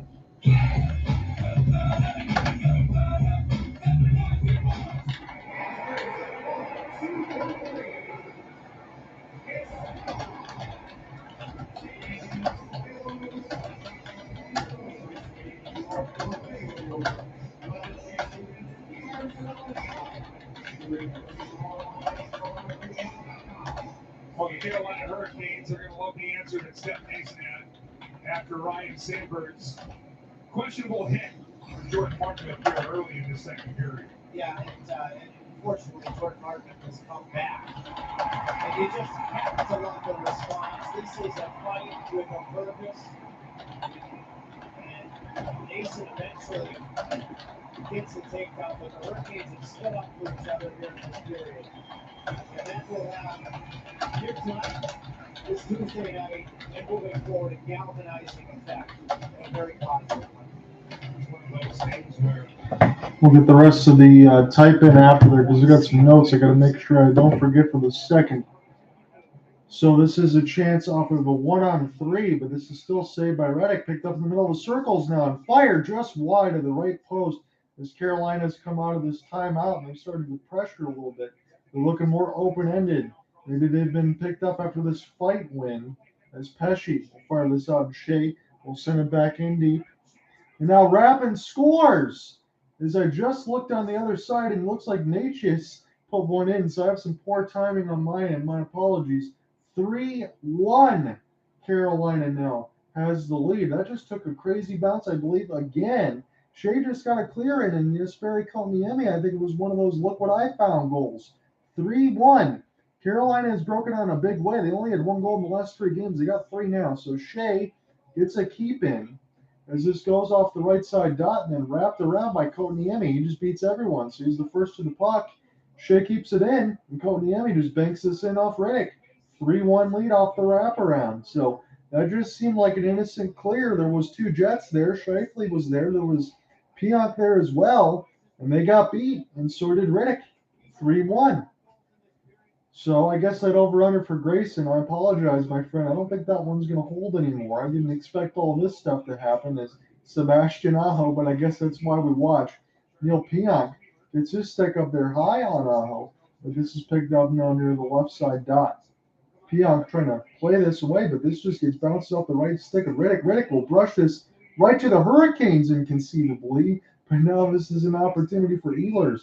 He tries to get the breakout play, but it's offside with Vladimir Mestikov. 11:09 left to go in the second. This game has really escalated quickly as far as the goals are concerned, and I think every single one of these for Carolina is unconventional, except maybe for the face-off win and finish on the other end for Brady Skjei. Two of these goals are complete bounces.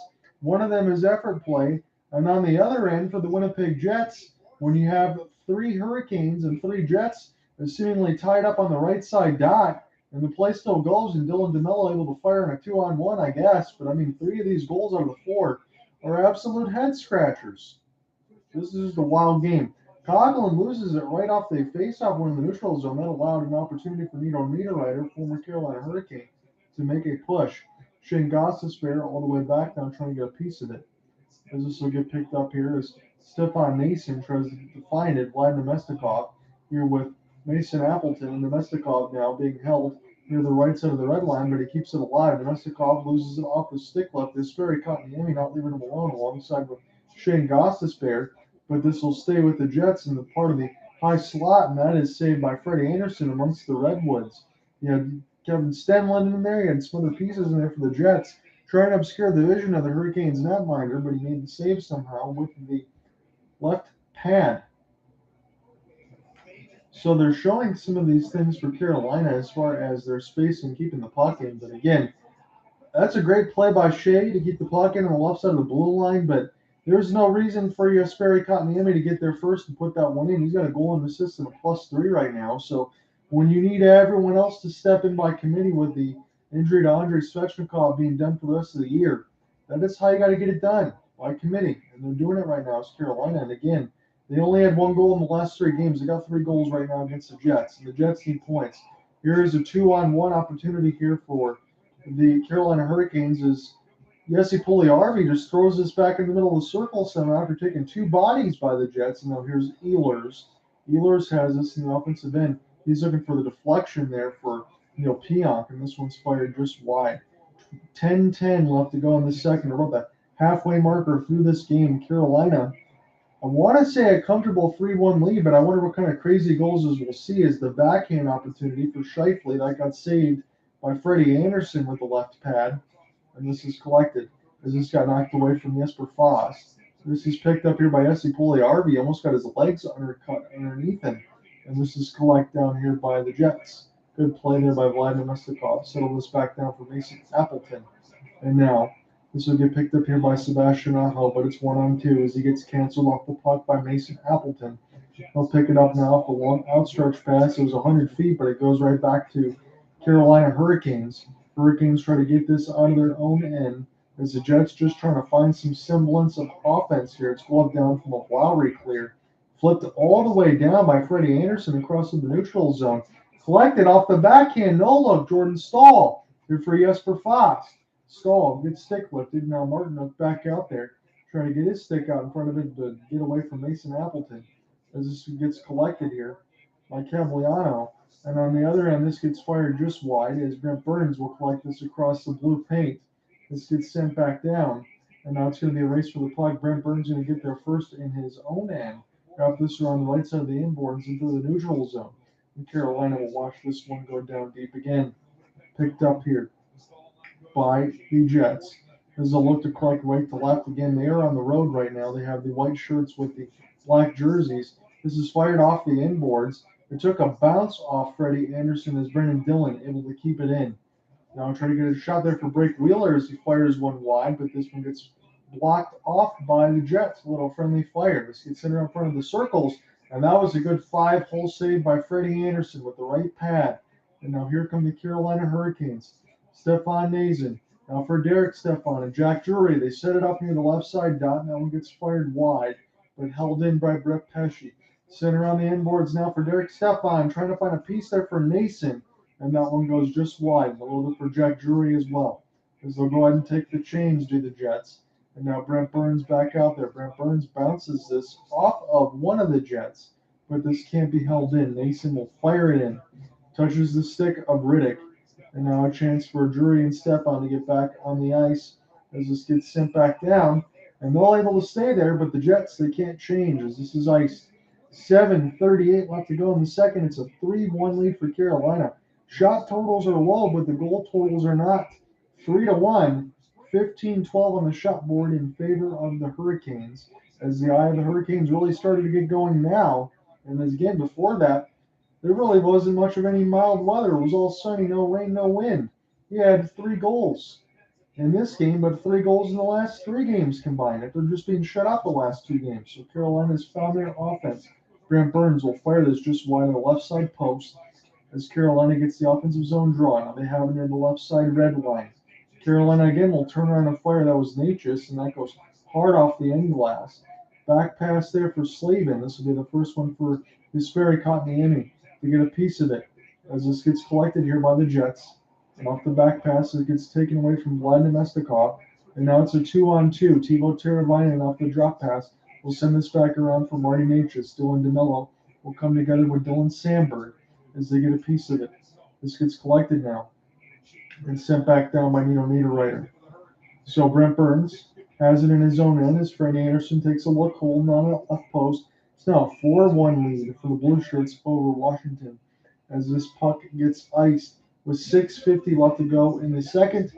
It's a 3-1 lead for Carolina. Again, Brady Skjei and Jesperi Kotkaniemi they have as the goal totals, and I will change that as far as everything else because they've added their assists finally. On the other end, Dylan DeMello, that is still unassisted, but I'll make sure I add that into the box score when we get a look at it.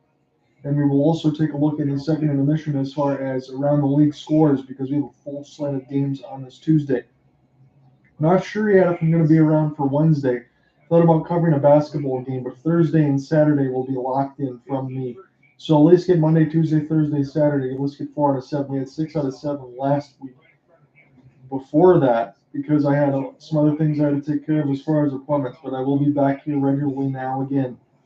So Marty Necas, he'll watch this one go around the end boards now as Appleton, able to send this back in his own end. He spent a lot of time in his own end as Mason Appleton. He's got the 200-foot game, but that's by design now because Carolina is just hemorrhaging this puck. They are forcing the Winnipeg Jets to bleed out right now as this is put back in their own end. So Brandon Dillon will have it. He'll pick it up now near the left side of the blue line as this gets cleared in. This will fall back to Carolina. Shane Gostisbehere there will watch this one go to Kotkaniemi. And now again, opportunity here for Dylan DeMello. As this gets collected, Kotkaniemi and Martinook get pinned to the right side wall. This will fall back to Martinook, but he's going to get this back to the D-to-D side as this gets deflected off 5-hole David Riddick. And this goes now to the left side of the faceoff dot. Picked up here by Carolina, and they'll send this one out of the air, and this one goes just wide to the right side post. As here's a chance for Martinook, but he's pinned by the boards as Jordan Staal, the captain for the Carolina Hurricanes. You have Eric Staal and Mark Staal on the Florida Panthers, but the other Staal is the captain for Carolina and Jordan, and he's got it now. Played off the backhand, and that's centered wide across the blue paint. There wasn't a Carolina Hurricane in sight as the Jets dodge a bullet. But they're still down a couple of goals. They were only down 1 after 1. Now they're down 2 with 5:20 left to go in the second. Here's an opportunity for Jarvis, and he just flubbed down. They try to find Pugliarvi cutting. Pugliarvi now. And behind the net, I'll just put it through the blue paint on the left side. Sebastian Aho. Spin around. Keep this alive off the backhand and put this toward the right side dot as this gets sticked ahead. And here's a chance for David Gustafson to get it out. They'll do so. And this fall back to Brady Skjei here for Carolina. Freddie Anderson will take a look at his own end. 4:55 left to go in the second. Carolina with a pair of goals here in this third. Feeling pretty good about themselves. The Jets do have 1. It was 1-0 after 1. It's 3-1 right now with 4:40 left to go in the second. John, I'm here with you at PNC Arena as Carolina finally found some offense after being shut up in the last 2 games by Vegas. And another team in particular that I keep on forgetting. This is picked up with 4:30 left to go in the second. Off the backhand, Pugliarvi and Jarvis, they try to make a play, and Jarvis just swung it wide. He was wide open. Now Jarvis will pick it back up for Sebastian Aho. He's in between the office for Jesse Pugliarvi, but he fans on the chance. And this is off the right side of the glass, and now here's an opportunity for the Jets off the 2-on-1. As this is a cross pass and a great block for Brady Skjei, as he could have stopped a short goal. Now in the middle of the circles, this stays with the Jets, fired on by Pionk. And this gets blocked, as this will fall back away from Kyle Connor. Sebastian Aho will get this away. And now this will be sent back and picked up here by Kyle Capiacobo. And now this will go now for Ehlers, and they'll fire this just wide of the left side post as he was all alone, and he missed an easy one. But now this is a chance for David Riddick with 3:55 left to go in the first. So Brady Skjei stopped another goal. That's probably the 5th time I can say that in this game, but Winnipeg Jets have not found the finishing that they've needed. Jets will just gain the red line. Flip it in as Adam Lowry plays this off the back pass, as this is recollected D-to-D, but this isn't held in. And now Brandon Dillon will get a chance to pick this up from Dylan DeMello. This is intercepted here for Derek Stefan. Stefan will drop this back to the D. They'll let this go into the deflection, and that was saved by Riddick with the right pad as they had Carolina right on the doorstep. That could have easily bounced in the other way. But this gets iced, and Jacob Slavin will find the hybrid icing. With 3:01 left to go in the second. We haven't had a commercial break in a while. Maybe we won't get one now with the icing. So I'm not sure how they didn't go in. So Grayson says, wow, this game got crazy out of nowhere, huh? Yes, it did, Grayson. So you're going to be sweating that under as far as the 6 goals because you had 2 goals in under a minute. And then Carolina ended up getting another one. So now it's 3-1, and you got the under for 6. So you might have to sweat this one out there a little bit with me if you still end up hanging around. So this is an offensive zone draw win for the Carolina Hurricanes, and they will send it in deep. The Jets will collect. They'll flip this one into the neutral zone from about 40 feet. And here's an opportunity for Lowry. He sets this up nice off the draw, off a cutting chance for the Jets. And that one got fired just to the left pad of Freddie Anderson, as that should have probably been a goal for the Jets. I could easily see this being a 3-3 game, but the Jets have not been able to find a way to finish. As this gets a chance for Dylan Sandberg, trying to find Ehlers with the pass. This gets gloved down to the air by Brandon Dillon and sent back down off the long flip. But this is intercepted by Jesperi Kotkaniemi, and now Brent Pesce tries to get a stick on it, but the Jets will have it, as this will get a chance to flip this one back down for Vladimir Mestikov, as he's waiting in the middle of the circles, away from the Jordan Staal. And now flipped into the traffic. Gustafsson trying to get a piece of it with Vladimir Mestikov, forcing a screen save, and that was solved by Freddie Anderson. 1:50 left to go in this second. It's a 3-1 lead for Carolina. Sandberg that will set this down as the Jets have a couple more opportunities to go right to left in this middle frame. They need a couple more goals because Carolina, as we said, once they get a lead, they tighten up that vice grip and they don't let go. They're one of the best teams in the league as far as getting a lead and holding. And I know what the Boston Bruins have done all year this year, and it's been a banner one. They'll be one of the best to ever do it. But Carolina's had this moniker for the last about 4 seasons now, as this is picked up by DeMello. Staal will flip it in deep, and this will go back across center ice, and this gets settled back down for Dylan DeMello. So Vladimir Mestikov, he almost lost it, and now here's a chance for Nikolaj Ehlers. Ehlers will pick this up off the forehand and gain the red line as Freddie Anderson will take a look now near the right side boards. Picked up here by Carolina as this is flipped away from Staal and settled back down. Jets will get a chance to one more time in their own end as we're underneath a minute now. 50 seconds. Ehlers. See if he'll actually skate it instead of clearing the red line now. He does, but it gets turned over as Carolina will collect. They'll send it back down across the red line with Neal Pionk. Has to make a drop pass quickly and behind the office, and that was a nice one there as Adam Lowry will gain the spin, pick it up off the backhand now and gain the entry off the 1-on-4. Here's the Jets. This one goes off the right pad of Neal Pionk. Freddie Anderson makes the save off of it, and now here's a chance for Morgan Barron trying to center it out in front. Freddie Anderson will find it amongst the trees. 22 seconds left to go in the second. 17-13 is the shots, but it should be about 17-15 now once they update it. Teuvo Teravainen, Jesperi Kotkaniemi, and Marty Necas combined for a goal and 3 assists, each with a +3 rating. That's exceptional performance there for Carolina. And a team that does it by committee, that's exactly what you want to look at. If I could screenshot that and send it to you on the YouTube side, that would be it. Knock those 3 because +3 rating with a goal and 4 points combined. Pretty good. 22 seconds left to go in this second. This is going to be an offensive zone draw here for Vladimir Mestikov. He's sitting on the second line nowadays. have a chance to maybe win this one. We can't do it as this goes back here for Skjei, but collected by Ehlers. Ehlers now. Spinner on the left side, not trying to keep this alive off the backhand as a left-hander. Still works his way off the forehand, looking for a deflection as this goes off the stick blade of Vlad. And now picked up almost by Ehlers, but this gets knocked away from Barry. Neal Pionk will send this here for Ehlers, and that ends the second period. The Hurricanes have taken a 3-1 lead, and they look good as the shot board is even at 17. Come right back. We'll finish up the third period in a moment. 39 seconds later, had an answer for his 13th of the season. Got an interview with Annie. It's coming up on PNC Bank Intervention Report. So let me get a couple goals and notes typed in here, and then we'll take a look at the second period scoreboard. A break to start the period. The Canes had all the answers. Brady Skjei has Jesperi Kotkaniemi, taking Carolina to a 3-1 lead after 2 periods.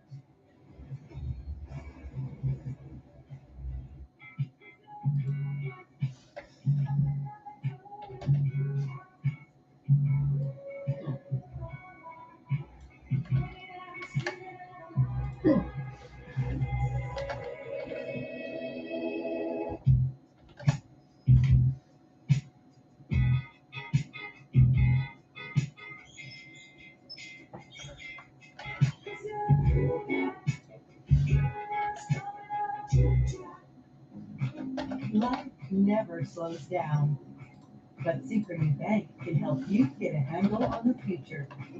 Grow your money steadily with our high-yield savings account and CDs.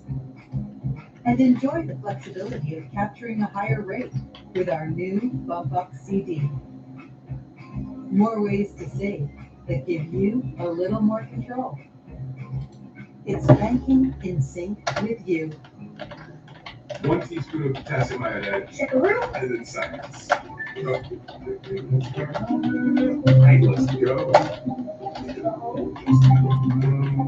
Let's see what. Yes, please. Yeah, I just bought a card from Carvana. A lot can happen in a moment, like finding your perfect mix of down and monthly payments. Finance your next car with Carvana today.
Just finishing up here as far as the reset. We'll give you that and take you around the league here.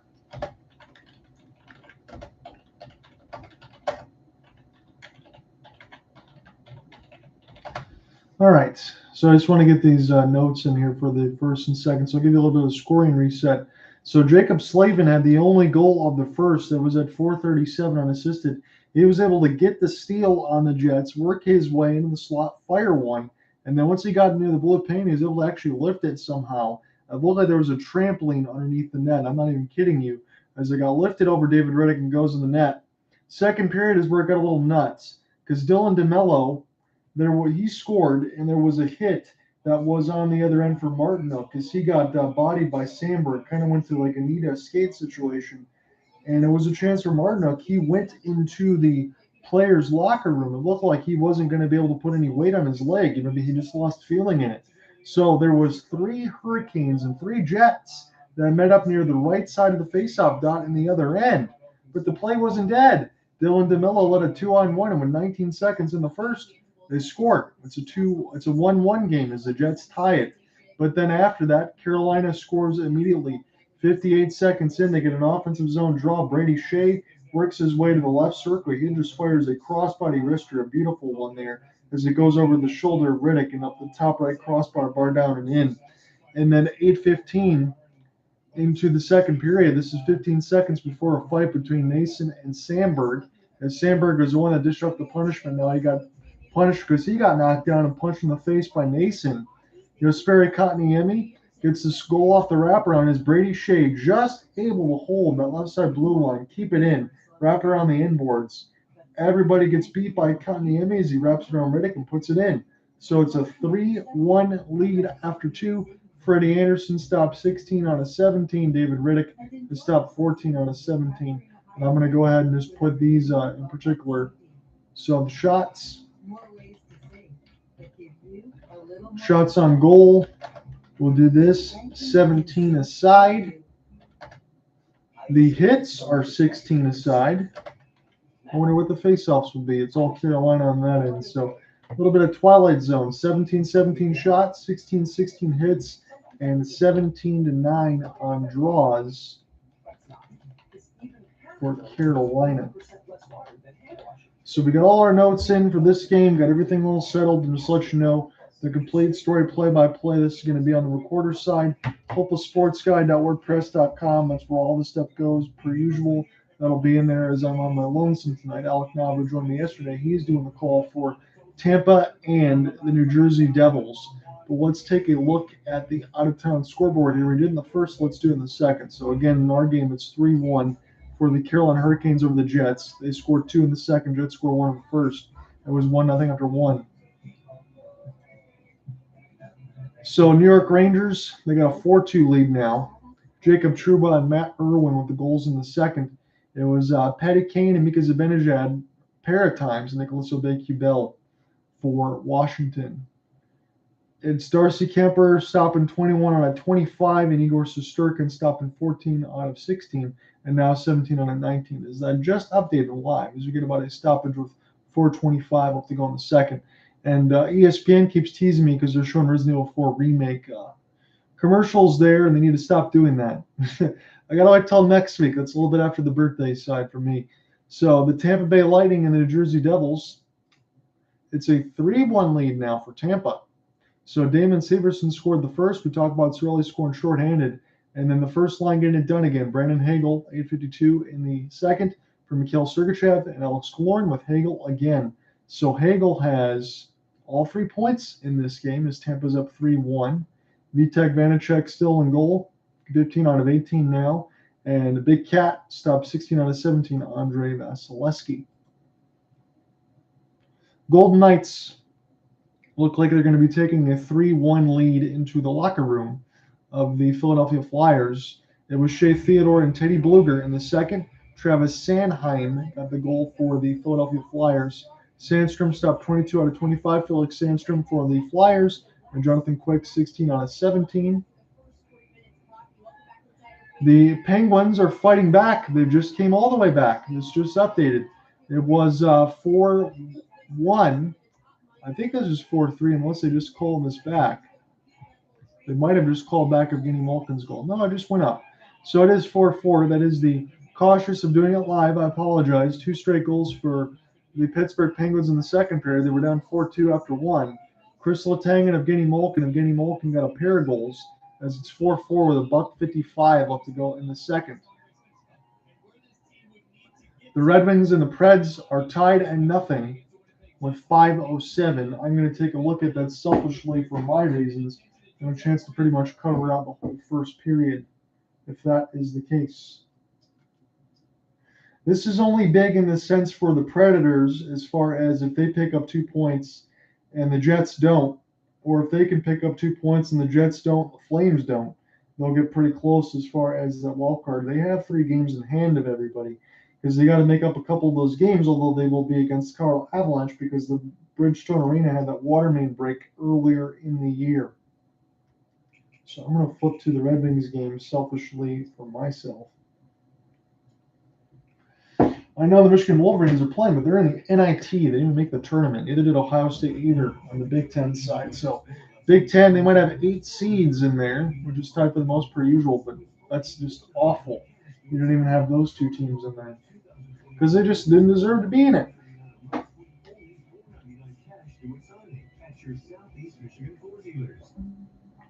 What will you do?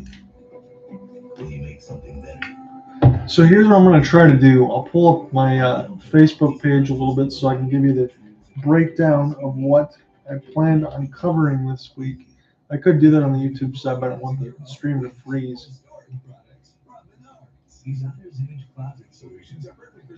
So let me scroll down here a little bit.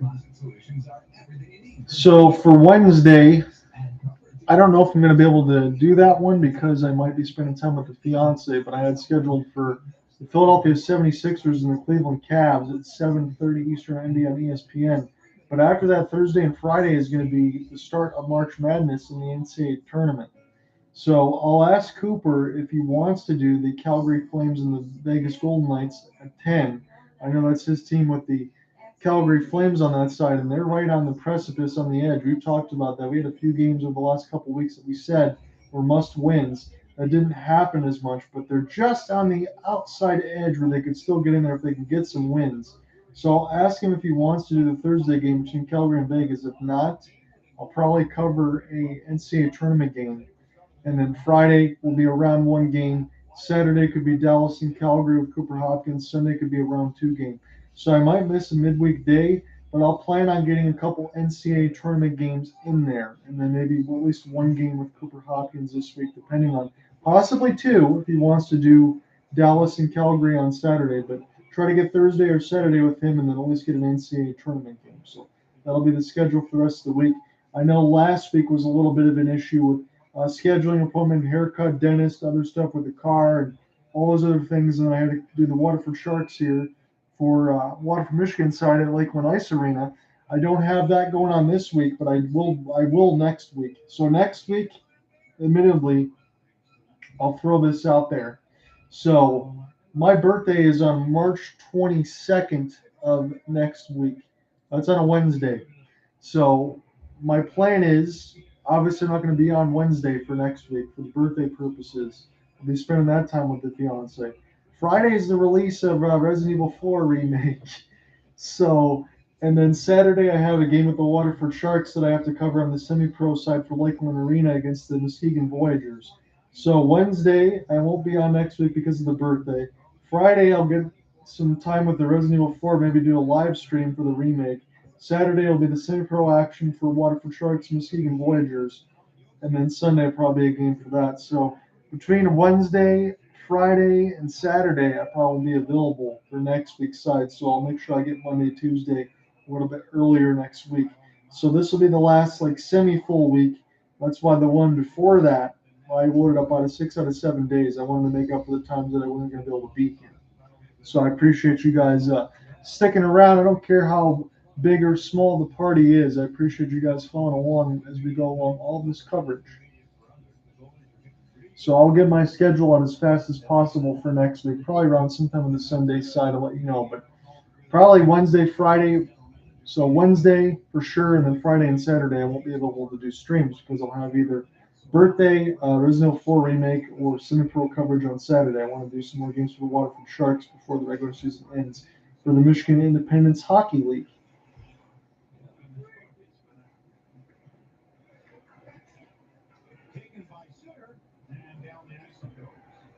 So we got about 4 minutes left to go in this first period. I'm taking a live look at between the Red Wings and the Predators. Just 10 shots combined between these two teams. And for the Preds, having to sell off at the deadline, then you're getting some injuries there on the side of it for Philip Forsberg and some other pieces. I understand you got Yusei Saros, but what else do you have to be able to make a cup run?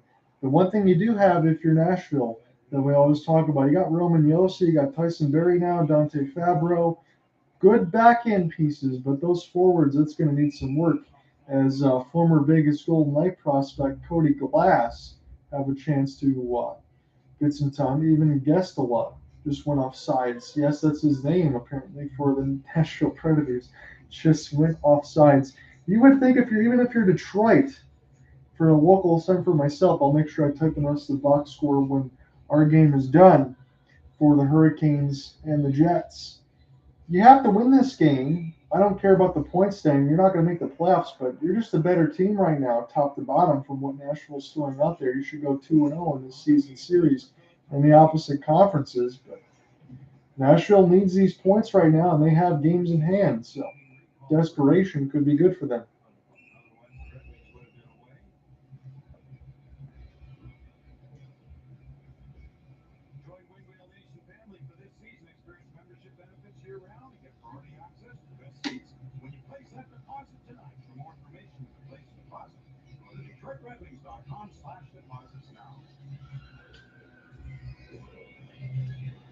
Again, since I'm 35 and I see the Red Wings jerseys, when I see them wear the red at home, I always have to scratch my head. Or when they're not in the Western Conference and I'm not driving home from the Oakland Press back in the day, listening to games on the radio, coming home from work at 12:30 in the morning. But this is different now, being in the Eastern Conference, looking back to the opposite sides of the jerseys. I miss those days of the Western Conference, and I miss those days of the opposite sides of the jerseys. But that's what happens when you grow up and you're about 10, 11 years old, winning back-to-back cups, and then 02 and 08. It's been a long time since Detroit won anything of significance. It's been since 2008. That was a great save by Husso. That was an absolute ripper for Roman Yossi. Probably should have went in the back of the net.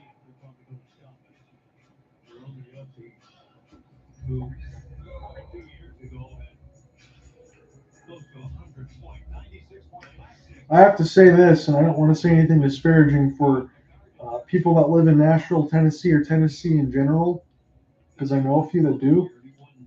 Nice people, nice place to live. It's good money. It's a lot cheaper, all that stuff out there if you want to go ahead and live out there. But the Nashville Predators, they've been a pretty good organization all the way across the board for all the years that they've had. But I really don't understand all the participation banners and trophies that Nashville has. They hang a banner for anything. It's like if someone just took a piss in the toilet and flushed it, they'd hang a banner for celebration. I don't get that. You haven't won anything in particular yet, so why would you do that? But that's just what they do. That's what they do in Nashville. It bothers me because I'll take it a step further for myself. For the Detroit Pistons, they did a lot of that kind of same stuff, and they do that. They treat themselves like a second-class organization. I understand they're a dumpster fire right now as they're getting blown away in the game against the Washington Wizards. They're going to get the 3-0 sweep. So they might get the first pick in the draft. They're going to end up with the worst record, probably. But that's a team that's won 3 titles in its existence, and they still have those kind of ones. I mean, they had banners for Bon Jovi when he was doing stuff at DTE over here and in that palace. Like, why? They have banners for the janitor over there. Why? Nashville's kind of doing the same thing on the hockey side of it. It just drives me nuts. When you're a good organization and you have standards, you should uphold by them. Like, at least if I look on the other side for the Red Wings, as much as I get frustrated and irritated that Sergei Fedorov doesn't have his number retired because the Illich is still holding a grudge, at least on the end of it, when you put a name up there and you have anything in particular, it's by design and only the very best make it.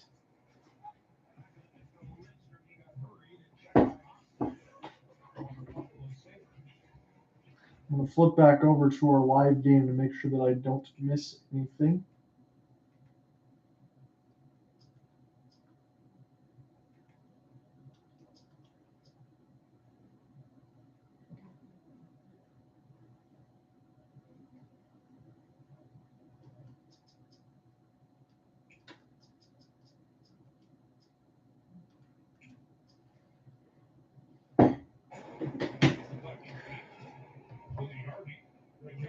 So we're just underway here. We're just underway here in this third period, about 19:10 left to go. It's 3-1 3 goals to 1, I should say, 17 shots apiece. I'm going to reset this because nobody else is in here. So we're just underway here in this third period. It's still a 3-1 scoreline advantage for the Carolina Hurricanes over the Winnipeg Jets. About 18:45 left to go in this third as this one gets fired high, and Kotkaniemi tries to get a piece of it. As this is picked back around by the Winnipeg Jets now, and they'll center this back around. But now this gets into the neutral zone, flipped down by Teravainen, glove down off one of the glove hands of Dylan DeMello, and they'll start this again. 18:25 left to go in this third. John Andrei with it, covering this game from PNC Arena. Carolina's found their offense. They didn't have any goals in the last couple of games, but now they do so against the Winnipeg Jets. They got 3. This is big for Winnipeg. They wanted to be able to stay at least only 6 behind in that wild card spot number 2. But ever since Carolina, the last couple being outscored and shut out 7-0 by Vegas and New Jersey, they've responded in a big way. And this could be an opportunity here. This could be a big swing in the Western Conference because Nashville's playing Detroit and Calgary's playing Arizona. They could lose a step while some other teams get a step. 17:54 as this puck goes into the players' bench. Again, still 17 shots apiece with 17:54 left to go in the third. So glad you can join me. And when this broadcast is done, we'll have the full game story uploaded at hopelessportsguide.wordpress.com. You'll see everything on the reporter's side and hear everything on the reporter's side, nothing else that we go on in between Twitter Spaces. But if you want clear audio, that's John Ryan on that side. Also on YouTube as well, as we're doing the simulcast per usual. I should be joined by Cooper Hopkins on Thursday. I'll send him a message tomorrow to see if he wants to cover the Vegas Golden Knights and the Calgary Flames. That'll be the late game, about 10:15 Eastern side, about 7:15 him for Pacific end. Because this will get picked up here by Mason Appleton and Nito Niederreiter. Morgan Barron try to get a piece of it as well for the Jets. And this will get sent back down away from Martinook and then slap shot cleared in. As this took a crazy carom high off the inboards and sent back down now for Dylan DeMello. DeMello will send this across here for Dylan Sandberg. Back to DeMello now as he stays patient in his own end. Winnipeg Jets need a couple goals right now. They're leading 18-17 in the shot board, but they're down 3-1 on the score Chiron. Canes are 10-2-1 in the Metro Division. And on that side, that's in the Atlantic actually, 10-2-1 in the Atlantic.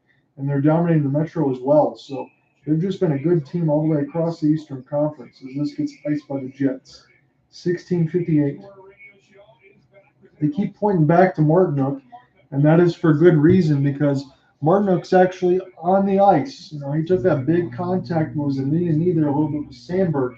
He couldn't put any weight on that right leg. He might have just lost the feeling in it, but he's back on the ice. He's been skating. He's got a few shifts. He looks just as good as new. But it was Noesen that took out Sandberg in a fight about the 8-minute mark, and then right after that was a goal for Jesperi Kotkaniemi to make it 3-1. So the Canes are 8-3-3 against the Central Division. That's what they're playing right now. So they're good across the board against everybody. So the East, they've absolutely dominated the West. They've picked up a few more losses. You don't really see them up the cross conferences. You only get 2 meetings per year. This is picked up now here for Slavin and now Burns. And this will be cleared in off of a Jesper Fast. And now the Jets will try to go left to right. Again, the Jets are in the black pants with the white shirts and the blue piping on the road right now. PNC in Carolina, and the all red with the black and white striping along the shirt side is Noesen. He had his stick up in the face almost, and he had to go ahead and flick his glove as this is in the high slot now. This gets blocked by Carolina. Another opportunity. This goes off of Brent Burns, but this will stay with the Winnipeg Jets, and Dylan DeMello will send this back around the inboards now. Just gets away from Neal Pionk. Punched back around by Brent Burns, and Burns will just backhand this down the ice with 15:45 left to go in this third. Forecheck opportunity as this gets picked up now by Carolina in their own end. And when we talk about Brind'Amour, when we talk about these third periods with the lead, Carolina is not going to make a big press. They're going to have to get a chance now to make a save. And Nikolaj Ehlers able to walk in between the circles, fire one in, and the Winnipeg Jets all of a sudden are within 1. I was just going to say Carolina is not going to press much, and they're going to get back in the middle of the slot. Well, they didn't press much. They had bodies back, but it was a chance for Wheeler. This pass nutmegged Brady Skjei, and Ehlers was wide open near the left side dot. He just fires it right in, 5-hole, and beats Freddie Anderson. It's a 3-2 game now for the Jets, and they are 1 goal away from tying this one up. And Carolina, when I talk about maybe trying to close up shop a little bit too soon, well, now it's 15:30 left to go in the third, and it's a 1-goal game. The Jets have the shot lead now, 20-17. Let's try to get picked in the middle of the circles there and sent back. Now D-to-D. Schmidt into the traffic. That was saved by Anderson. As now the Jets have life. Brady Skjei nicely off the window. It's Teuvo Teravainen for Necas, but he just lost the four-handed handle on the 2-on-1 opportunity. The Jets have just scored from Nikolaj Ehlers, as it's Nate Schmidt taking a look. Now near the left side of the red line is it's Scheifele now. Scheifele will get this cleared out of the defensive end as it's 14:50. And Grayson, I know he has under 6. He's sitting right at 5 right now. The next goal is going to be the death blow either way. Teuvo Teravainen off the one-time setup. That was Shane Gostisbehere that let it go, and that was saved with the left pad of David Riddick. And now this goes just off an open right side. This might bounce back for an icing. Yes, it will. Hybrid icing against the Jets. They cannot change. 14:33. Nikolaj Ehlers with the latest goals. You're getting Shop King's gear off the side-by-side, and you get the toothless gap there of Brent Burns. He's got the Chewbacca beard with the 2 chiclets that are mixed in between there. I'm not saying I have the perfect teeth either, but you got to love that hockey smell. Brent Burns has been a professional. He's been doing this for a long time. And he's got a chance to lift Lord Stanley for the first time with the Carolina Hurricanes. Make no mistake about it. As this is Burns into the traffic, it was David Riddick saw it all the way, saved it with the glove hand. That's one of the rare times I will congratulate the overhead work by the camera crew for Bally Sports Southwest, because that was a great looking save on the other end as you get the goalie cam. So Teuvo Teravainen and Marty Necas previously in the 2-on-1, and that went just off of the forehand of Necas. Passed a little bit too hard just to hold, as this will go back now in through an offensive zone draw for the Carolina Hurricanes. So Hurricanes try to make something happen here as Jordan Staal tries to win it, but he can't. The captain lost it. This will go back now for Dylan DeMello. They'll flip this one back down as Vlad Nemestikov to force a hit, trying to make something happen. And this will go to Brent Burns. Now we'll just wrap this around the inboards as the stick got knocked right in the hand of one of the Winnipeg Jets. They're going to have to race to go ahead and get a twig. Go ahead and maybe take a change anyway. That was Nikolaj Ehlers that just lost his twig, and now Mason Appleton will hit this off the inboards. Here's David Gustafson gets the clear. Gustafson now with a piece of it near the left side line is Brent Burns. Still got some body contact around him. As this gets collected by Dylan DeMello, this is kneeled down by Jack Drury, who played to an open right wing cross ice. This is sent back down for Dylan DeMello. He'll play crisscross here for Sandberg. Sandberg now patient off the forehand. Good 30-foot pass into the neutral zone. Sent back in. Jesperi Kotkaniemi gets a piece of it, and the Jets will safely play this back in their own end as the Red Wings and the Nashville Predators tied at 0. That is big significance for the Jets because they need to be able to get some points here. They don't want to get a regulation loss against the Carolina Hurricanes. 3-on-2, Jordan Staal closed out 5-hole by David Riddick. It was a 3-on-2 opportunity he elected to shoot. This will go with the Jets, but they can't find a way to get this into the neutral zone. Jordan Staal will help check this back up as he pushes it in deep for the Winnipeg Jets, and they'll go ahead and take a change on the forward side, at least for Rick Bowness' squad. As you get the Let's Go Kings chance at PNC Arena. That's where we are right now, watching this one on ESPN Plus from the Bally Sports Southwest feed.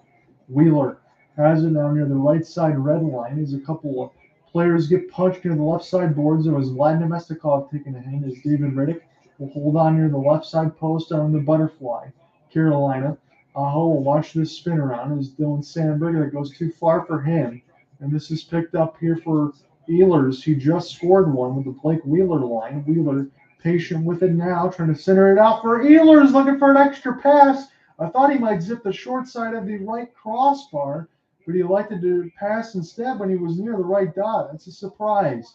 This is a chance now. Vlad Nemestikov off the backhand. He's in the second line for Rick Bowness' squad and sent back around now.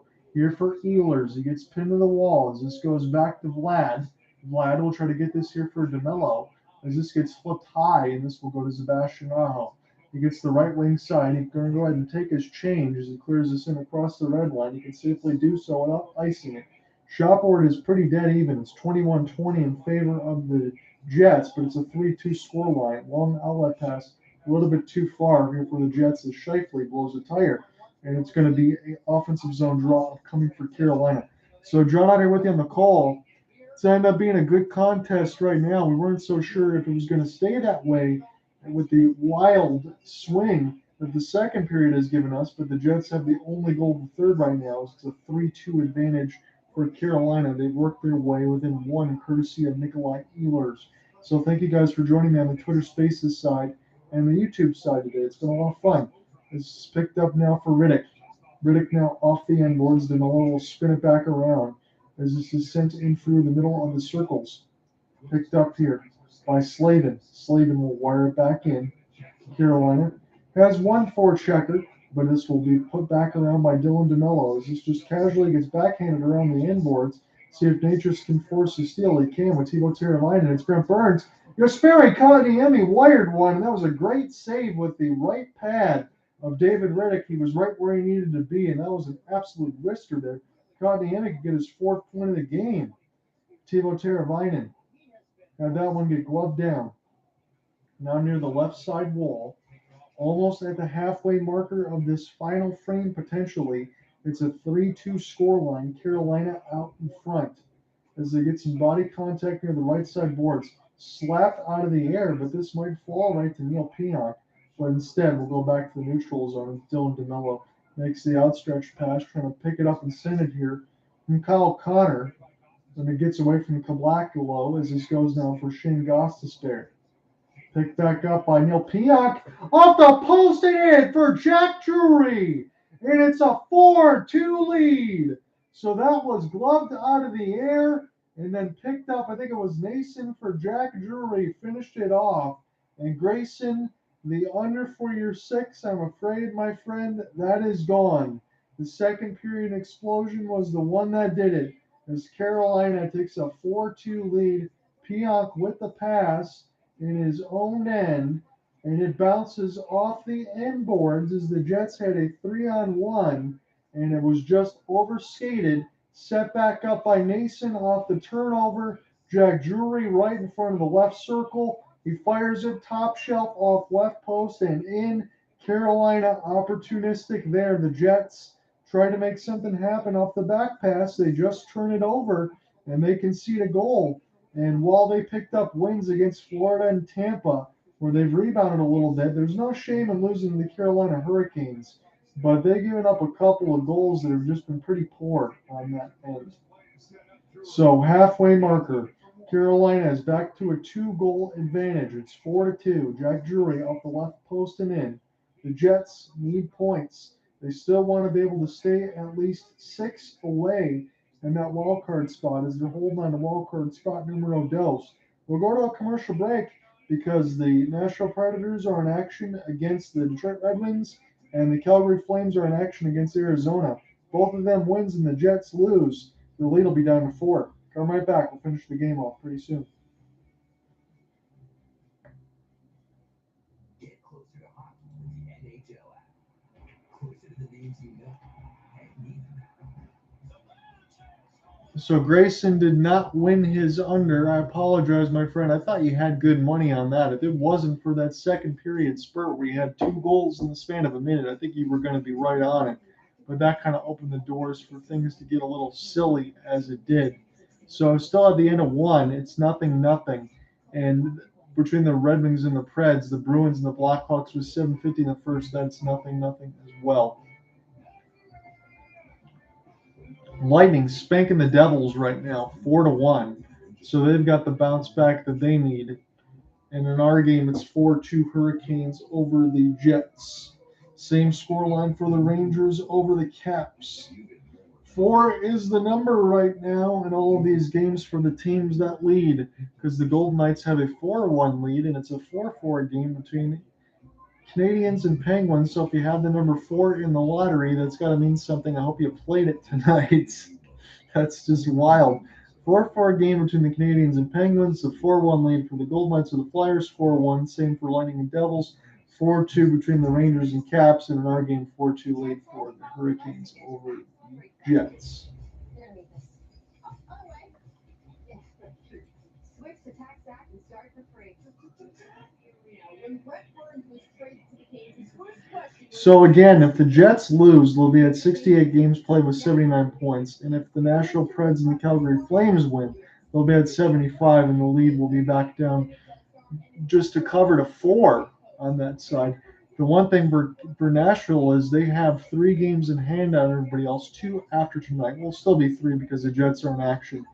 And the Calgary Flames will be in the same spot with 68. So the Nashville Preds, no matter what, have 3 games in hand. That's the big difference. But a couple of them will be against the Colorado Avalanche.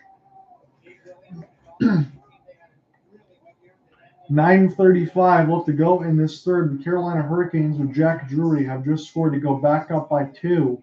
And again, this is one of those situations where Carolina is pretty good at holding the lead. Maybe they can add to it here. Near the right side dot, played off the backhand, but Dylan DeMello's there, and he can't clean up the mess. Carolina fired it wide. Yes, he pulled the RV as he tried to get a piece of it, but I don't think it's going to matter. Sebastian Aho, he's tripped. Carolina goes to the power play. That is at the worst time because Carolina has just scored. If they go up by 3 against the Jets, you can write this one off in regulation. They're going to be taking the L. Again, it's been a nice rebound for the Jets after losing a lot of games and then rebounding and getting back against Florida and Tampa.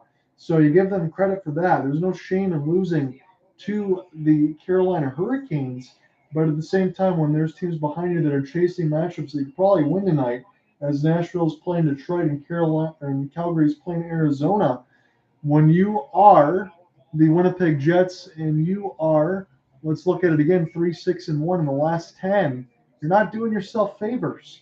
And now they just conceded a penalty. So Aho back in the middle of the circles now. Is Carolina patient?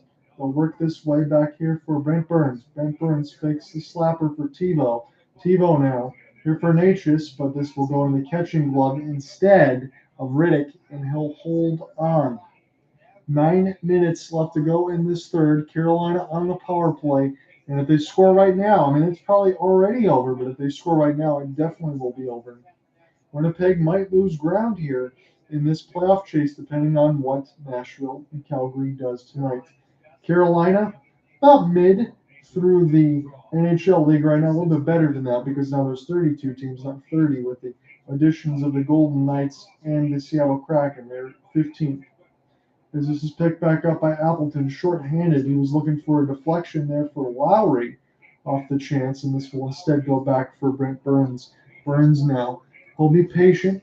He'll make the pass for Sebastian Aho as this gets dropped back for Necas. Try to keep it alive off the spin move, and that's going to be offside. There's no penalty call, but Necas, he was doing a 720, a little bit of Tony Hawk's Pro Skater. So Canes watch party, that'll be Tuesday, March 21st, against the Rangers at the Gardner location at 6:30 Eastern. That's what Bally Sports Southwest wants to watch as they take on the Rangers. If you want to watch the Canes, and why wouldn't you? All season long, they've been a great team. Again, they're going to get this win. If the New Jersey Devils lose, they'll take first place outright. And since the Devils are down 4-1 at Tampa, I think that's going to be the case. They were both tied with 94 points coming into today. And I know New Jersey likes to troll on Twitter and say fixed it because they didn't want to come for the tiebreaker. They want to show their name first with the same amount of points. They're not going to be first after tonight, but they'll still have 94 points. And Carolina will have 96 if they win. And that might make a difference about who you play in the playoffs. But the Eastern Conference is loaded. This will go D to D now. Teuvo Teravainen will go ahead and collect it for Brent Burns. This is a good setup there for Stefan Noesen. Tries to play one out in front, and Baran will knock this aside.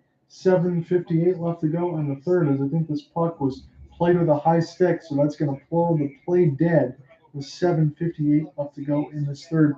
John out here with you on the call. We're taking this one in at PNC Arena on ESPN Plus. You got the Bally Sports Southwest feed.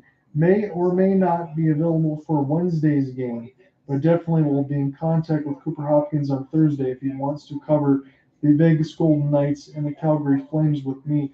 Calgary, they went through their murderer's row stretch, but their last 3 games they have between Vegas and Dallas upcoming on Saturday will be the hardest that they have left on their schedule, because their schedule Features tons of teams that are not making the playoffs right now with almost a 500 win percentage only. So they have an opportunity with not a lot of games in hand. They don't have any compared to Nashville's 3, but they can make a run at this if the Winnipeg Jets falter, continue to. So Carolina has 15 seconds left to go on their power play, and this is overskated, but Baran does the same thing, and that's going to allow Carolina to dodge a bullet. Jack Drury now drops this here for Ghost. Ghost, patient in the high slot, will make the pass across as this goes back to Ghost. This plays off his left skate and now cleared back down the ice as it bounced off of one of the Jets. 7:05 left to go in this third as this is ripped in off the clear. Neal Pionk will take a look, and Carolina almost stole it again as this is played in off the backhand. Boy, have they been good. Opportunistic on steals and taking advantage of their opportunities. They were shut out in their previous couple of games by New Jersey and Vegas. They scored 4 tonight. They had just 1 goal in the last 3 games and a 1-0 win against the Flyers. So here's a chance, one-on-one, in between the legs off the pass. And what a great back check by Jordan Martinook. Maybe saved a goal there. Here comes the Hummer off a slap shot.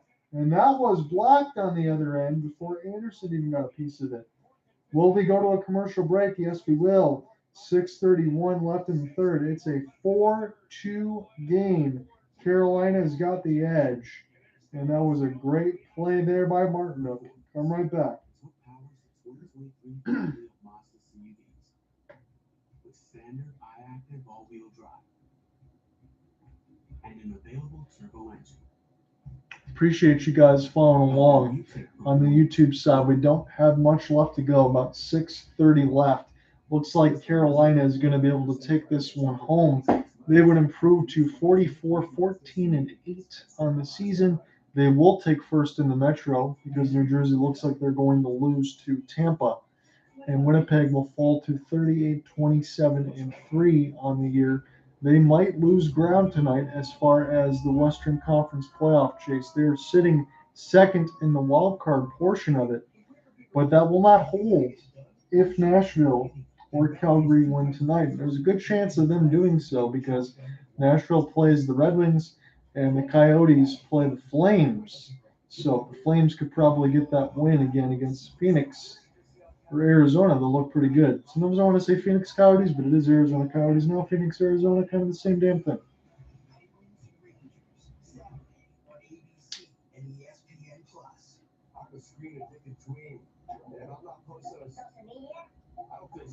Oh my God, Mom, Kelly. No, keeping my eyes on the road, staying off the driveways. Oh, the drive-wise from all states, saved for avoiding mayhem. Like me.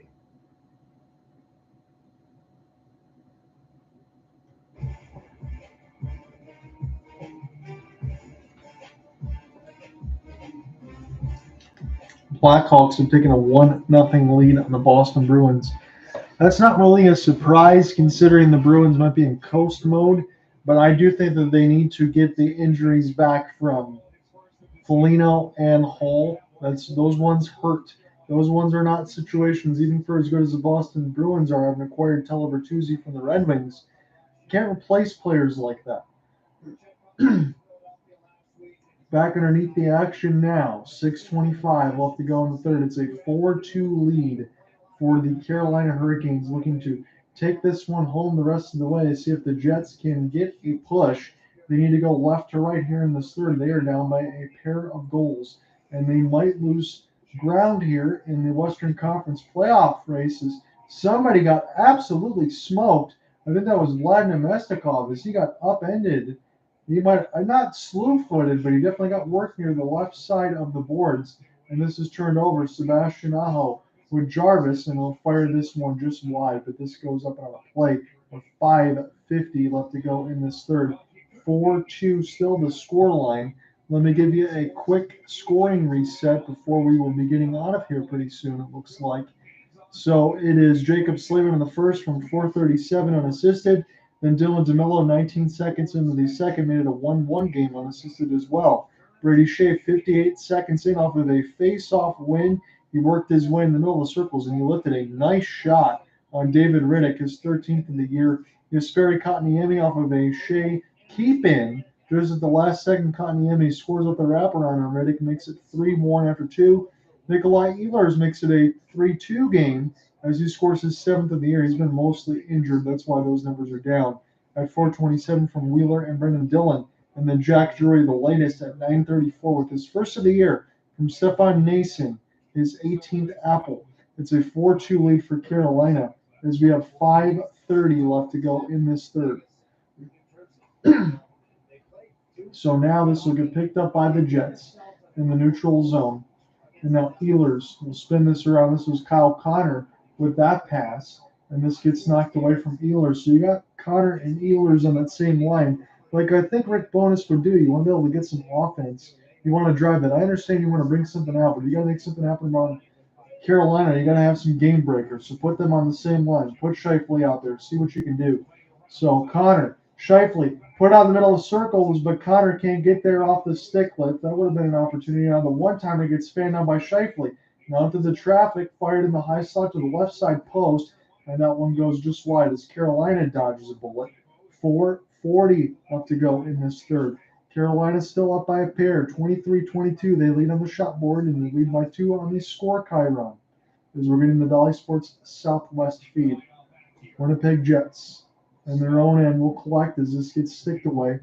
Across the red line, Jets able to enter as they get around Martinook and scores the Niederreiter between the legs. Niederreiter gets the pass, and now it's 4-3. So they're even on the shot board, and now they're back within 1 again. Niederreiter, former Carolina Hurricane.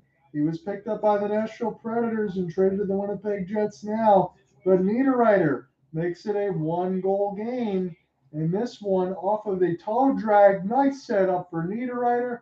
Nobody gets a chance to pick him up. It was a mano-a-mano against Freddie Anderson, and the white side of the crease was wide open. And Niederreiter makes no mistake as that pass was soft over the diving stick of Shane Gostisbehere, and the Winnipeg Jets find themselves back within 1 goal yet again. They've just not been able to get across that mountaintop. They want to get to the summit and tie the game, but can they reach it? Even 1 point for the Jets would be big. They got 4 minutes in which to do so. Carolina's still up by 1. Wheeler gains the entry now off the cross pass, gets it back. It bounced off his left skate as Vladimir Svechnikov keeps it alive. Wheeler trying to provide that redwood screen out in front of Anderson as now there's some body contact. We'll see if that breathes more life into the Winnipeg Jets. They're going to get an offensive zone draw. Carolina cannot change off the ice. 3:48. This game continues to get interesting.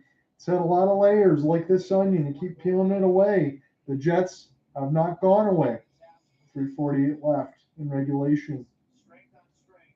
Sebastian Aho will get set to take this one against Mark Scheifele. Both first lines are out right now. Scheifele's been 4 on the draws, 2 out of 8. And Aho's won 6 out of 11. Skjei gets the clear as this falls back to Neal Pionk. And Pionk now near the left side of the wall. This will get iced. And now Carolina will be able to return the favor as the Jets can't change with 3:35 left to go in this third. I hope you're enjoying this game. I wasn't quite sure, to be honest with you, what I was going to cover. I know I had the schedule out in front first. They had both teams kind of struggling over the last few games. But this one has turned into a doozy right now, and this is big if you're scoreboard watching across the Western Conference. Because Winnipeg, if they pick up a point at all, that could put the Predators and the Flames into a deeper hole. With 3:35 left to go in the third. As Stefan Noesen tries to get a piece of it, but the Jets will send it back down. Again, they want to try to go left or right as this gets fluttered down back to Brent Burns. Burns will safely put this around the end boards now as it's sent back down by the Jets. The Jets will have to peel back and go 200 feet the other way. There's an outstretched pass, and this is stolen. Jesperi Kotkaniemi trying to buy some more time here for Carolina as they want to continue to bleed this clock away and pick up 2 points in regulation. They do so. They'll get first in the Metro outright because it looks like the Devils are going to get knocked out and fall to second. 2:59 left to go in this game. The Jets have gotten within 1, but they need to score another one to force OT. Come right back. We'll finish the game off in a moment.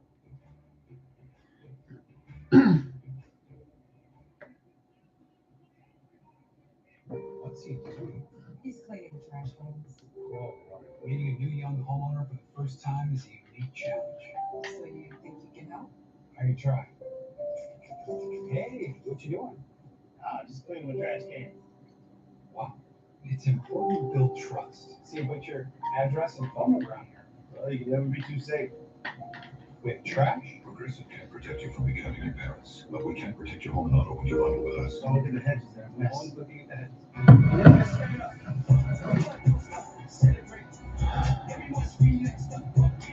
Before I get out of here, when this game is over, because I'm going to get this early story, get some food and dinner. I haven't even eaten anything yet on that side of it. But we'll give you a live look at the scoreboard side. So our game's 4-3. Hurricanes with the Jets with 2:59 left. We'll finish that off. Rangers still up 4-2 against the Caps. 4-1 lead for the Lightning of the Devils. Looks like that's 8:09 left, but the Lightning should be able to finish that off. It's the Flyers. They were down 4-1. Now it's 4-3. Golden Knights trying to hold on their lead with 6:19 in the third. Jonathan Quick has given up a couple now. Canadiens are now 5-4 against the Pens, and we're still scoreless in the second between the Red Wings and the Preds. Blackhawks take a 1-0 lead over the Bruins at the end of one, and the Oilers, 7 minutes in the first, have a 1-0 lead over the Sens. Take a look and see who scored that one. It was Derek Ryan with his 12th from Ryan McLeod and Devin Shore. It's Stuart Skinner and net stop 4-4, Mads Sogard. He has stopped 1 out of 2. And it looks like Ottawa might have just scored. Yes, they did. It was a live look-in, so that's what happened. Brady Kachuk on the power play has even up at 1 for Ottawa. That'll be big in the east-west swing because Ottawa need points to try to get into this playoff chase.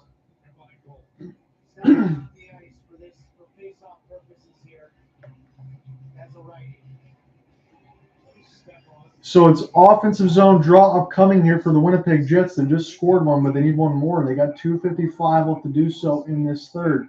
There's some good body contact between Slavin, and we are getting a penalty call. Did Slavin get hooked and sent down? Carolina is going to go to the power play with 2:52 left to go in the third, and that is not good for Winnipeg as far as their chances. Blake Wheeler's the one that's been going to the box with a hook and hold on Slavin. And Rick Bowness is saying, what the F?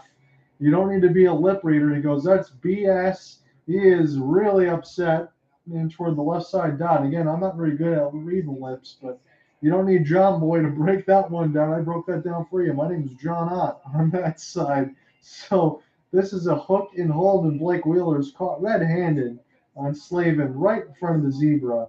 Really is no debate about that one, as Carolina is on the power play. Now, they already have the lead. It's 4-3. The whole important part of it, it's 2:52 left to go in the game, and they get a power play. 2-minute one at that with 2:52 left. They could essentially kill all this time and force the Jets in a dire strait. Now, if they pulled the goalie, you could essentially have a 5-on-5 if you wanted to go that route, but it would be tough in that situation, if you get my drift. So this is picked up off the backhand. It's Slavin. Settle it back down for Brent Burns. He picks the slab off the backhand. It's Shane Gostisbehere. And now Marty Necas. Necas for Teuvo Teravainen here for Gostisbehere. And that was a serious ripper, as this will be collected by Teuvo.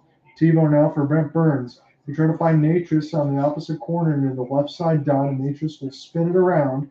Here's Sebastian Aho for Gostisbehere. Gostisbehere now from Marty Necas near the left side face-off dot. He's patient, trying to get Teuvo Teravainen in tight as this goes now for Brent Burns. So this back around for Sebastian Aho. It was a little bit too far for his stick, but he might be able to put this back around there for Necas and pick it back up here as Ghost. And now Necas again near the left side dot. It's Aho trying to pin this in between David Riddick off of his stomach, and this win in between the slot, but this gets sent back down. This is still with Carolina, so the Jets are just stuck in their own end right now at the clock, not their friend. Is Dylan DeMello.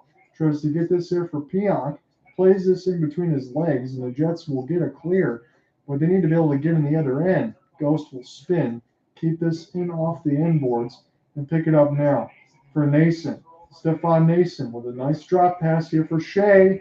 Skjei, this one goes blocks off of Stenlund, and now Jarvis will pick it back up here for Skjei. Skjei sending it to the traffic, and this goes off of Riddick's glove hand, And the rebound's given up, but this is collected by the Jets, trying to break out the other way with 5 seconds left to go in the Carolina power play.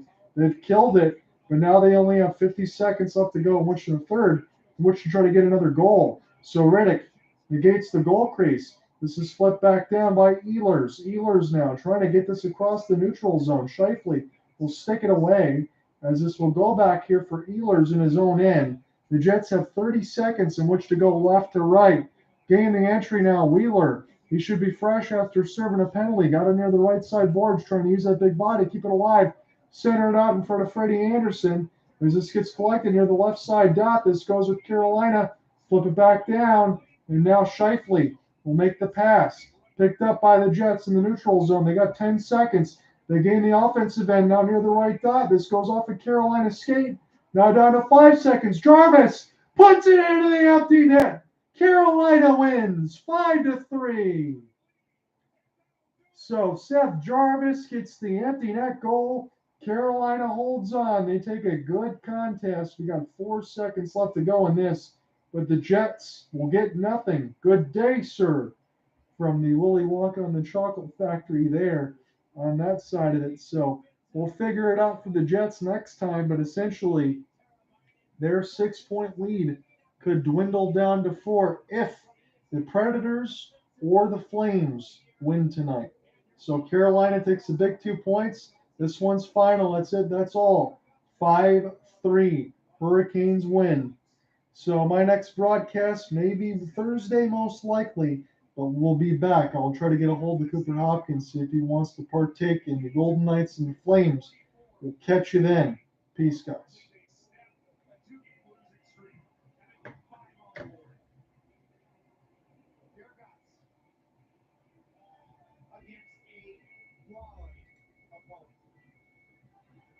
We will talk to you soon. I will probably see you in a couple days. Have a good one, everybody.